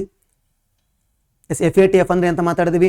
G6 G7 ಹೆಂಗಾಯ್ತು, G7 G8 ಹೆಂಗಾಯ್ತು, G8 ಮತ್ತೆ G7 ಹೆಂಗಾಯ್ತು ಅಂತ ಗೊತ್ತಾಯ್ತು. ಇಲ್ಲಿ ಇನ್ನೊಂದು ಸಮಸ್ಯೆ ಇಟ್ಕೊಂಡ್ರೆ, ಏನು ಸಮಸ್ಯೆ ಅಂದ್ರೆ, ಈ ಒಪೆಕ್ನರ್ ಇದಾರಲ್ವಾ, ಒಪೆಕ್ ಒಳಗಡೆ ಹೆಸರು ಒಪೆಕ್ ಒಳಗಡೆ 11 ದೇಶಗಳಿದಾವಲ್ವ. ಇವಾಗ ಈ 11 ದೇಶಗಳಿದಾವಲ್ವಾ, ಇವ್ರ ಪರ್ಪಸ್ ಏನಾಗಾರೆ ಗ್ಲೋಬಲ್ ಆಗಿ ಏನ್ ಮಾಡೋದು? ತೈಲವನ್ನ ಕಂಟ್ರೋಲ್ ಮಾಡೋದು. 40% ಆಫ್ ಕ್ರೂಡ್ ಆಯಿಲ್ ಇವ್ರು ಕಂಟ್ರೋಲ್ ಮಾಡ್ತಾರ. ಜಾಗತಿಕ ಮಾರುಕಟ್ಟೆಯಲ್ಲಿ 40% ಕಚ್ಚಾ ತೈಲ ಇವ್ರು ಕಂಟ್ರೋಲ್ ಮಾಡ್ತಾರ.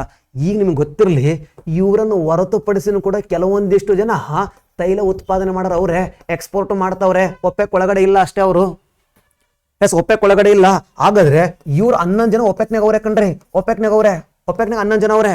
ಇವ್ರನ್ನ ಬಿಟ್ಟು ಕೂಡ ತೈಲವನ್ನ ಕಂಟ್ರೋಲ್ ಮಾಡೋದು ಇನ್ನೂ ಒಂದಿಷ್ಟು ಜನ ಅವರೇ.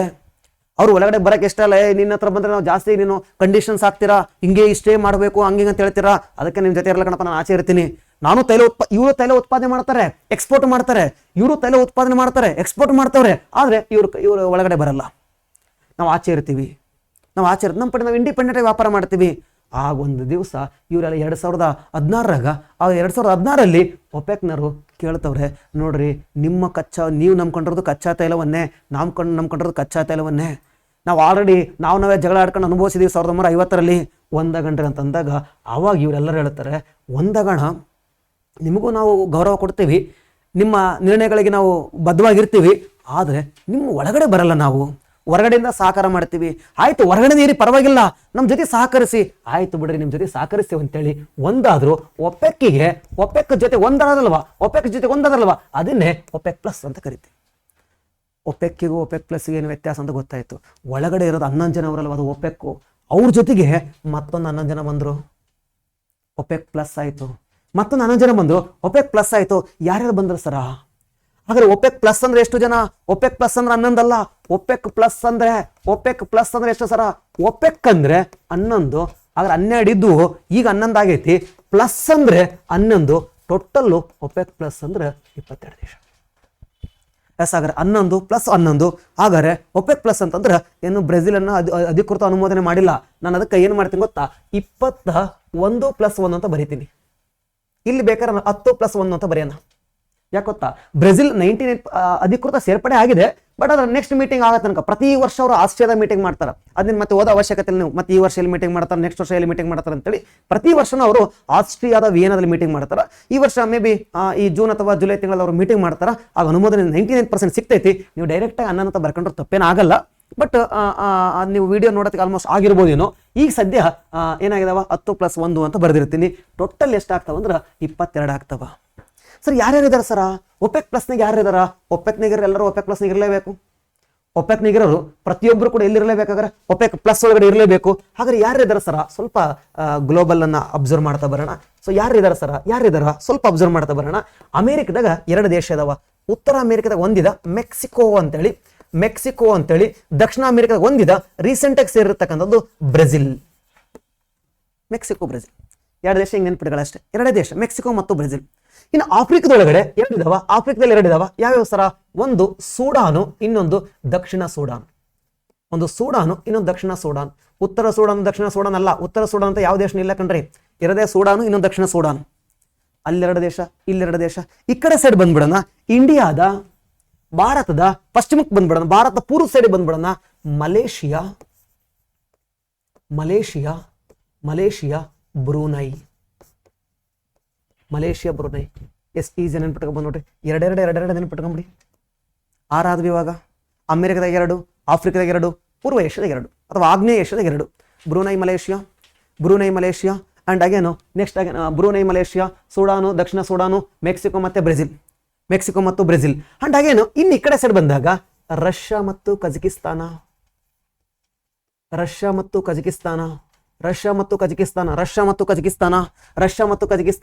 ಈ ಕಡೆ ಸೈಡ್ ಬರ್ತೀನಿ, ಅಜರ್ಬೈಜಾನ್. ಮ್ಯಾಪ್ ಅನ್ನು ಒಂದ್ರ ನೋಡಿದ್ರೆ ನಿಮ್ಗೆ ಗೊತ್ತಾಗ್ತೈತಿ ಯಾಕೆ ಹಿಂಗ್ ಬರೆಯಕತ್ತೀನಿ ಅಂತೇಳಿ. ಎಸ್, ಅಜರ್ಬೈಜಾನು. ಅದ್ರ ಕಡೆ ಬಹರಾನು. ಅದ್ರ ಕಡೆ ಬಂದ್ರೆ ಬಹರಾನ, ಕಡೆ ಬಂದ್ರೆ ಅಂಡ್ ಅಗೇನು ಒಮನ್. ಹೆಂಗ್ ನೆನ್ಪಿಟ್ಕೊಳ್ಳ ಸರ? 2 8 ಆದವು. ಈ ಕಡೆ ಬಹರಾನು, ಒಮನ್ನು ಗಲ್ಫ್ ಆಫ್ ಪರ್ಷಿಯನ್ ಗಲ್ಫ್ ಒಳಗಡೆ ಬರ್ತವೆ. ಟೋಟಲ್ ಅವು 2. ಎಸ್, 2 ಅಮೆರಿಕದಲ್ಲಿದ್ದಾವ, 2 ಆಫ್ರಿಕಾದಲ್ಲಿದ್ದಾವ, 2 ಆಗ್ನೇಯ ಏಷ್ಯಾದಾಗಿದ್ದಾವ, 2 ಗಲ್ಫ್ ಆಫ್ ಪರ್ಷಿಯನ್ದಾಗಿದ್ದಾವ, 2 ನಾರ್ದಲ್ಲಿದ್ದಾವ, ರಷ್ಯಾ ಮತ್ತು ಕಜಕಿಸ್ತಾನ, 1 ಅಜರ್ಬೈಜಾನ್. ಇವೆಲ್ಲವೂ ಸೇರ್ಕೊಂಡು ಟೋಟಲ್ ಎಷ್ಟು ದೇಶಗಳಾದವು ಅಂದ್ರೆ 11. ಒಪೆಕ್ ಪ್ಲಸ್ ಅಂದ್ರೆ 11 ಸರ. ಒಪೆಕ್ ಪ್ಲಸ್ ಅಂತಂದ್ರೆ 11 ಒಪೆಕ್ ಪ್ಲಸ್ 11 ಟೋಟಲ್ಲು 22 ಆಯಿತು. ಸೊ ಇದನ್ನು ನಾನು 21 + 1 ಅಂತ ಕರಿತೀನಿ ಇವತ್ತಿನ ಪ್ರಕಾರ. ನಾಳೆ ಚೇಂಜ್ ಆಗ್ಬೋದು, ಅಧಿಕೃತವಾಗಿ ಅನುಮೋದನೆ ಸಿಗುತ್ತೆ. ಬ್ರೆಜಿಲ್ಗೆ ಆಲ್ಮೋಸ್ಟ್ 99% ಸಿಕ್ಕಿದೆ. ಸೊ ಅದನ್ನು ನಾವು ಸೇರಿಸ್ಕೊಂಡು ಹೇಳಿದ್ರೆ 22 ಆದವು. ಒಪೆಕ್ ಪ್ಲಸ್ ಹೆಂಗುಡುತ್ತೆ ಅಂತ ಗೊತ್ತಾಯಿತು. ಯಾಕಂದರೆ ಇವರು ಒಪೆಕ್ನರು ಯಾರನ್ನ ಎದುರಾಕೊಂಡಿದ್ದು? ಅವ್ರು ಎದುರಾಕೊಂಡಿದ್ದು ದೊಡ್ಡ ರಾಷ್ಟ್ರಗಳನ್ನ ಕಣ್ರಿ. ಅವ್ರು ಎದುರಾಕೊಂಡಿದ್ದು ಸಣ್ಣ ಪುಟ್ಟ ರಾಷ್ಟ್ರಗಳನ್ನಲ್ಲ, ದೊಡ್ಡ ರಾಷ್ಟ್ರಗಳನ್ನ ಎದುರಾಕೊಳ್ತಾ ಹೋದ್ರು. ದೊಡ್ಡ ರಾಷ್ಟ್ರಗಳನ್ನ ಎದುರಾಕೊಂಡಿದ್ದಕ್ಕೆ G7 G6 ರಾಷ್ಟ್ರಗಳನ್ನ, ಈ G6 ಇದನ್ನ ಇದು G7 ಆಗಿದ್ದು 75 ಒಳಗಡೆ, ಅದಕ್ಕಿಂತ ಮೊದಲು G6 ಆಗಿದ್ದು 74 ಅಲ್ಲಿ. ಸೊ G6 ಆಗಿದ್ದು 1974 ಅಲ್ಲಿ G6 ಆಗಿರ್ತೈತಿ. ಅದು 75 ಅಲ್ಲಿ ಏನಾಗ್ತೈತಪ್ಪ ಅಂದ್ರೆ G7 ಆಗಿರ್ತೈತಿ. ಸೊ G7 ಆಗ್ತೈತಿ. G7 ರಾಷ್ಟ್ರ 75 ಅಲ್ಲಿ. So G6 6 ದೇಶಗಳಿದ್ವು. ಆಮೇಲೆ ಕೆನಡಾ ಬಂದು ಸೇರ್ಕೊಂಡ್ಮೇಲೆ G7 75 ಒಳಗಡೆ G7 ಆಗ್ತೈತಿ. 74 73 ಎಕನಾಮಿಕ್ ಕ್ರೈಸಿಸ್, 74 G6, 75 G7, 97 ಬಂದಾಗ 97 ಬಂದರೆ G8 ಮತ್ತು 2014 ಬಂದರೆ ಮತ್ತೆ G7. ಈಗ ಅಟ್ ಪ್ರೆಸೆಂಟ್ G7. ದೇಶಗಳು ಯಾವಿದಾವೆ ಸರ? ಆರಾಮಿಗೆ ABCD ಹೇಳ್ಬೋದು. ಎ ಫಾರ್ ಆಪಲ್ ಅಲ್ಲ, A for America, B for Britain, C for Canada, D for danger ಯಾವುದೂ ಇಲ್ಲ, E for Italy, F for France, G for Germany, J for Japan. Yes, ಹಾಗಾದ್ರೆ so ಇಷ್ಟು ನಿಮಗೆ ಇಲ್ಲಿಗೆ 2 ಒಕ್ಕೂಟಗಳು cover ಆಗದಂಗೆ ಆಯಿತು. ಒಂದೇದು ಯಾವುದಪ್ಪ ಅಂದ್ರೆ G7, ಇನ್ನೊಂದು ಒಪ್ಪಕ್ಕು. ಜಾಸ್ತಿ ಈಗ ನಿಮ್ಮ ಪೊಲೀಸ್ ಕಾನ್ಸ್ಟೇಬಲ್ ಮತ್ತು PSI ಎಕ್ಸಾಮ್ನ ಕಾನ್ಸಂಟ್ರೇಟ್ ಮಾಡ್ಕೊಂಡು ಇದನ್ನ ಹೇಳಿದ್ದೀನಿ. ಇನ್ನೂ ಹೇಳ್ಕೊಂತ ಹೋದ್ರೆ ಭಾಳ ಇದೆ. FATF ಬಗ್ಗೆ ತುಂಬ ಹೇಳ್ಕೊಂತ ಹೋಗ್ಬೋದು. ಇಷ್ಟು ಸದ್ಯ ಹೇಳಿದ್ದೀನಿ. ಸೊ ನೀವು ಎಕ್ಸಾಮ್ಗೆ ಹೋಗೋ ಟೈಮಲ್ಲಿ ಬ್ಲಾಕ್ ಲಿಸ್ಟಲ್ಲಿ ಯಾವಿದಾವನ್ನೆಲ್ಲ ನೋಡ್ಕೊಂಡು ಹೋಗ್ಬೇಕಾಗತ್ತಾ. ಯಾಕಂದ್ರೆ ಅವು ದಿನ 10 ದಿನ, ಒಂದು ವಾರ, ಒಂದು 15 ದಿವಸ ಚೇಂಜ್ ಆಗ್ತಿರ್ತಾವೆ ಅವೆಲ್ಲವೂ ಕೂಡ. ಸ್ವಲ್ಪ ಎಕ್ಸಾಮ್ ಹೋಗೋ ಟೈಮಲ್ಲಿ ಬ್ಲಾಕ್ ಲಿಸ್ಟಲ್ಲಿ ಯಾವಿದಾವ ಅಂತ ಸ್ವಲ್ಪ ನೋಡ್ಕೊತ ಹೋಗಿ. ಗ್ರೇ ಲಿಸ್ಟಲ್ಲಿ ಏನು ಬೇಕಾಗಲ್ಲ, ಬ್ಲಾಕ್ ಲಿಸ್ಟ್ ಅಷ್ಟೇ ನೋಡ್ಕೊಂಡು ಹೋಗಿ ಸಾಕಾಗ್ತೈತಿ. ಸೊ ಈ ಕೇವಲ ಎಕ್ಸಾಮ್ ಪರ್ಪಸ್ ಆಗಿ ನಿಮ್ಮ ಏನು ಪೊಲೀಸ್ ಎಕ್ಸಾಮ್ ಮುಂದೆ ಇದೆ, ಆಗಸ್ಟ್ 2ನೇ ತಾರೀಕಿನ ಪೊಲೀಸ್ ಎಕ್ಸಾಮ್ಸ್ ಇದೆ. ಆ ಎಕ್ಸಾಮ್ ಬರೋ ವೇಳೆಗೆ ಸಾಧ್ಯವಾದಷ್ಟು ನಿಮ್ಮ ಪೊಲೀಸ್ ಎಕ್ಸಾಮ್ಸ್ ಏನೇನು ಇಂಪಾರ್ಟೆಂಟ್ ಟಾಪಿಕ್ಸ್ಗಳಿದಾವೆ, KA ಪೊಲೀಸ್ ಎಕ್ಸಾಮ್ ಮಾಡ್ತಿದ್ದಾರೆ. ಹಿಂಗಾಗಿ ಇಂದಿನ ನಮ್ಮ ವಿಲೇಜ್ ಅಕೌಂಟೆಂಟ್ ಪ್ರಶ್ನೆ ಪತ್ರಿಕೆ ಮತ್ತು KA ಆಲ್ರೆಡಿ PSI ಎಕ್ಸಾಮ್ ಮಾಡಿದ್ದಾರೆ, ಆ ಪ್ರಶ್ನೆ ಪತ್ರಿಕೆಗಳನ್ನು ಗಮನಿಸ್ಕೊಂಡು ಸೊ ಅವರು ಯಾವ್ಯಾವ ಏರಿಯಾಗಳನ್ನು ಜಾಸ್ತಿ ಫೋಕಸ್ ಮಾಡ್ತಾ ಇದ್ದಾರೆ, ಕರೆಂಟ್ ಅಫೇರ್ಸಲ್ಲಿ ಯಾವ ಏರಿಯಾಗಳನ್ನು ಫೋಕಸ್ ಮಾಡ್ತಾರೆ ಅಂತೇಳಿ ಅವುಗಳನ್ನು ಗಮನಿಸಿ ಕೆಲವೊಂದಿಷ್ಟು ಪೊಲೀಸ್ ಕಾನ್ಸ್ಟೇಬಲ್ ನಿಮ್ಗೆ ಹೆಲ್ಪ್ ಆಗೋಂಥ ಕೆಲವೊಂದಿಷ್ಟು ವೀಡಿಯೋಗಳನ್ನು ನಾನು ನಿಮ್ಮ ಮುಂದೆ ತರ್ತಾ ಹೋಗ್ತೀನಿ. ಸೊ ಮುಂದಿನ ದಿನಗಳಲ್ಲಿ ಇದೇ ರೀತಿಯ ಕೆಲವೊಂದಿಷ್ಟು ವೀಡಿಯೋಗಳನ್ನು ನಿಮ್ಗೆ ಅಪ್ಲೋಡ್ ಮಾಡ್ತಾ ಹೋಗ್ತೀನಿ. ಸೊ ನೀವು ಈ ವಿಡಿಯೋವನ್ನು ಎಷ್ಟು ಜಾಸ್ತಿ ಶೇರ್ ಮಾಡ್ತಿರೋ, ಎಷ್ಟು ಜಾಸ್ತಿ ಸಬ್ಸ್ಕ್ರೈಬ್ ಆಗ್ತಾವೋ ಅವು ನಮಗೊಂದು ಮೋಟಿವೇಶನ್ ಸಿಗುತ್ತಾ, ಇನ್ನೂ ಅನಿಸುತ್ತಾ ಇನ್ನೂ ಜಾಸ್ತಿ ವಿಡಿಯೋ ಮಾಡ್ಬೇಕಂತೇಳಿ. ಹಿಂಗಾಗಿ ಸಾಧ್ಯವಾದಷ್ಟು ನಿಮ್ಮ ಬೆಂಬಲ ನಮಗಿರಬೇಕು. ಸಾಧ್ಯವಾದಷ್ಟು ನಿಮ್ಮ ಫ್ರೆಂಡ್ಸ್ಗೆ, ನಿಮ್ಮ ಫ್ರೆಂಡ್ಶಿಪ್ ಸರ್ಕಲ್ಗೆ ಶೇರ್ ಮಾಡಿ. ಸೊ ಅವರು ಸ್ವಲ್ಪ ನೋಡುಗರ ಸಂಖ್ಯೆ ಜಾಸ್ತಿ ಆದಷ್ಟು ನಮಗೂ ಒಂದು ಕುತೂಹಲ ಬರ್ತೈತಿ, ಭಾಳ ಜನ ನೋಡ್ತವ್ರೆ ಅಂತೇಳಿ. ನಾವು ಇನ್ನೊಂದಿಷ್ಟು ಎಕ್ಸ್ಟ್ರಾ ವೀಡಿಯೋಗಳನ್ನು ಮಾಡ್ಬೋದು. ಇಲ್ಲ ಅಂತಂದ್ರೆ ನಮಗೂ ಸ್ವಲ್ಪ ನಿರಾಸಕ್ತಿ ಉಂಟಾಗಬಾರ್ದು. ಹಿಂಗಾಗಿನೇ ಸೊ ಈ ವಿಡಿಯೋನ ಪೂರ್ತಿ ನೋಡ್ಕೊಳ್ಳಿ, ನೋಟ್ಸ್ ಮಾಡ್ಕೊಳ್ಳಿ. ಒಂದು ಸರಿ ಆಗಿಲ್ಲ ಅಂದರೆ ಇನ್ನೊಂದು ಸರಿ ಸ್ವಲ್ಪ ಸ್ಲೋ ಆಗಿ ಇಟ್ಕೊಂಡು ನೋಡ್ಕೊಳ್ಳಿ. ನಾನು ಸ್ವಲ್ಪ ಸ್ಪೀಡಾಗಿ ಹೇಳ್ತಾ ಇದ್ದೀನಿ ಅಂತ ಅನಿಸ್ಬೋದು. ಉದ್ದೇಶ ಇಷ್ಟೇ, ನಮಗೆ ಸಮಯದ ಕಡಿಮೆ ಇದೆ. ನಾನು ನಿಮ್ಮ ಎಕ್ಸಾಮ್ ಮುಗಿದ ಮೇಲೆ ಇದನ್ನೆಲ್ಲ ಹೇಳಿದ್ರೆ ವೇಸ್ಟ್ ಆಗುತ್ತಾ. ಹಂಗಾಗಿನೇ ಎಕ್ಸಾಮ್ ಹತ್ರ ಇರೋದ್ರಿಂದ, ಸಮಯ ಕಡಿಮೆ ಇರೋದ್ರಿಂದ ನಾನು ಒಪ್ಪೆಕ್ಕಷ್ಟೇ ಮಾಡ್ಬೋದಾಗಿತ್ತು. ಬಟ್ G7 ಯಾಕೆ ಸಪ್ರೇಟಾಗಿ ಮಾಡಿದೆ ಅಂತ, ಇದರಲ್ಲೇ ಮಾಡಿದೆ ಅಂತಂದ್ರೆ ಬಿಕಾಸ್ ಆಫ್ ಎರಡೂ ಗೊತ್ತಾಗಲಿ ಅಂತೇಳಿ. ಇನ್ನೊಂದು ನಮ್ಮ ಹತ್ರ ಸಮಯ ಕಡಿಮೆ ಇರೋದ್ರಿಂದ ನಾವು ಜಾಸ್ತಿ ಟೈಮನ್ನು ಕೊಟ್ಟು ಕಡಿಮೆ ಇದು ಮಾಡೋದಕ್ಕಿಂತ ಕಡಿಮೆ ಟೈಮಲ್ಲಿ ಸ್ವಲ್ಪ ಜಾಸ್ತಿ ಇದು ಮಾಡೋಣ ಅಂತೇಳಿ ಎರಡನ್ನೂ ಸೇರಿಸಿ ನಾನು ಒಂದು ವಿಡಿಯೋ ಮಾಡಿದ್ದೀನಿ. ಇಂಥ ಹಲವಾರು ಮುಖ್ಯವಾದ ಇನ್ಫಾರ್ಮೇಷನ್ಸ್ಗಳಿದ್ದಾವೆ, ಅವುಗಳನ್ನು ನಾನು ನಿಮ್ಮ ಜೊತೆ ಹಂಚ್ಕೊಳ್ತೀನಿ. ಸಾಧ್ಯವಾದಷ್ಟು ಈ ವಿಡಿಯೋಗಳನ್ನು ಶೇರ್ ಮಾಡ್ತಾ ಹೋಗಿ, ನಿಮ್ಮ ಫ್ರೆಂಡ್ಸ್ಗಳಿಗೆಲ್ಲ ಶೇರ್ ಮಾಡಿ, ನಿಮ್ಮ ಗ್ರೂಪ್ಗಳಿಗೆಲ್ಲ ಶೇರ್ ಮಾಡಿ ಅಂತ ಹೇಳ್ತಾ ಈ ಕ್ಲಾಸ್ನ ಇಲ್ಲಿಗೆ ವೈಂಡ್ ಅಪ್ ಮಾಡ್ತಾ ಹೋಗ್ತೀನಿ. ಥ್ಯಾಂಕ್ ಯು, ಥ್ಯಾಂಕ್ಸ್ ಲಾಟ್, ಧನ್ಯವಾದಗಳು.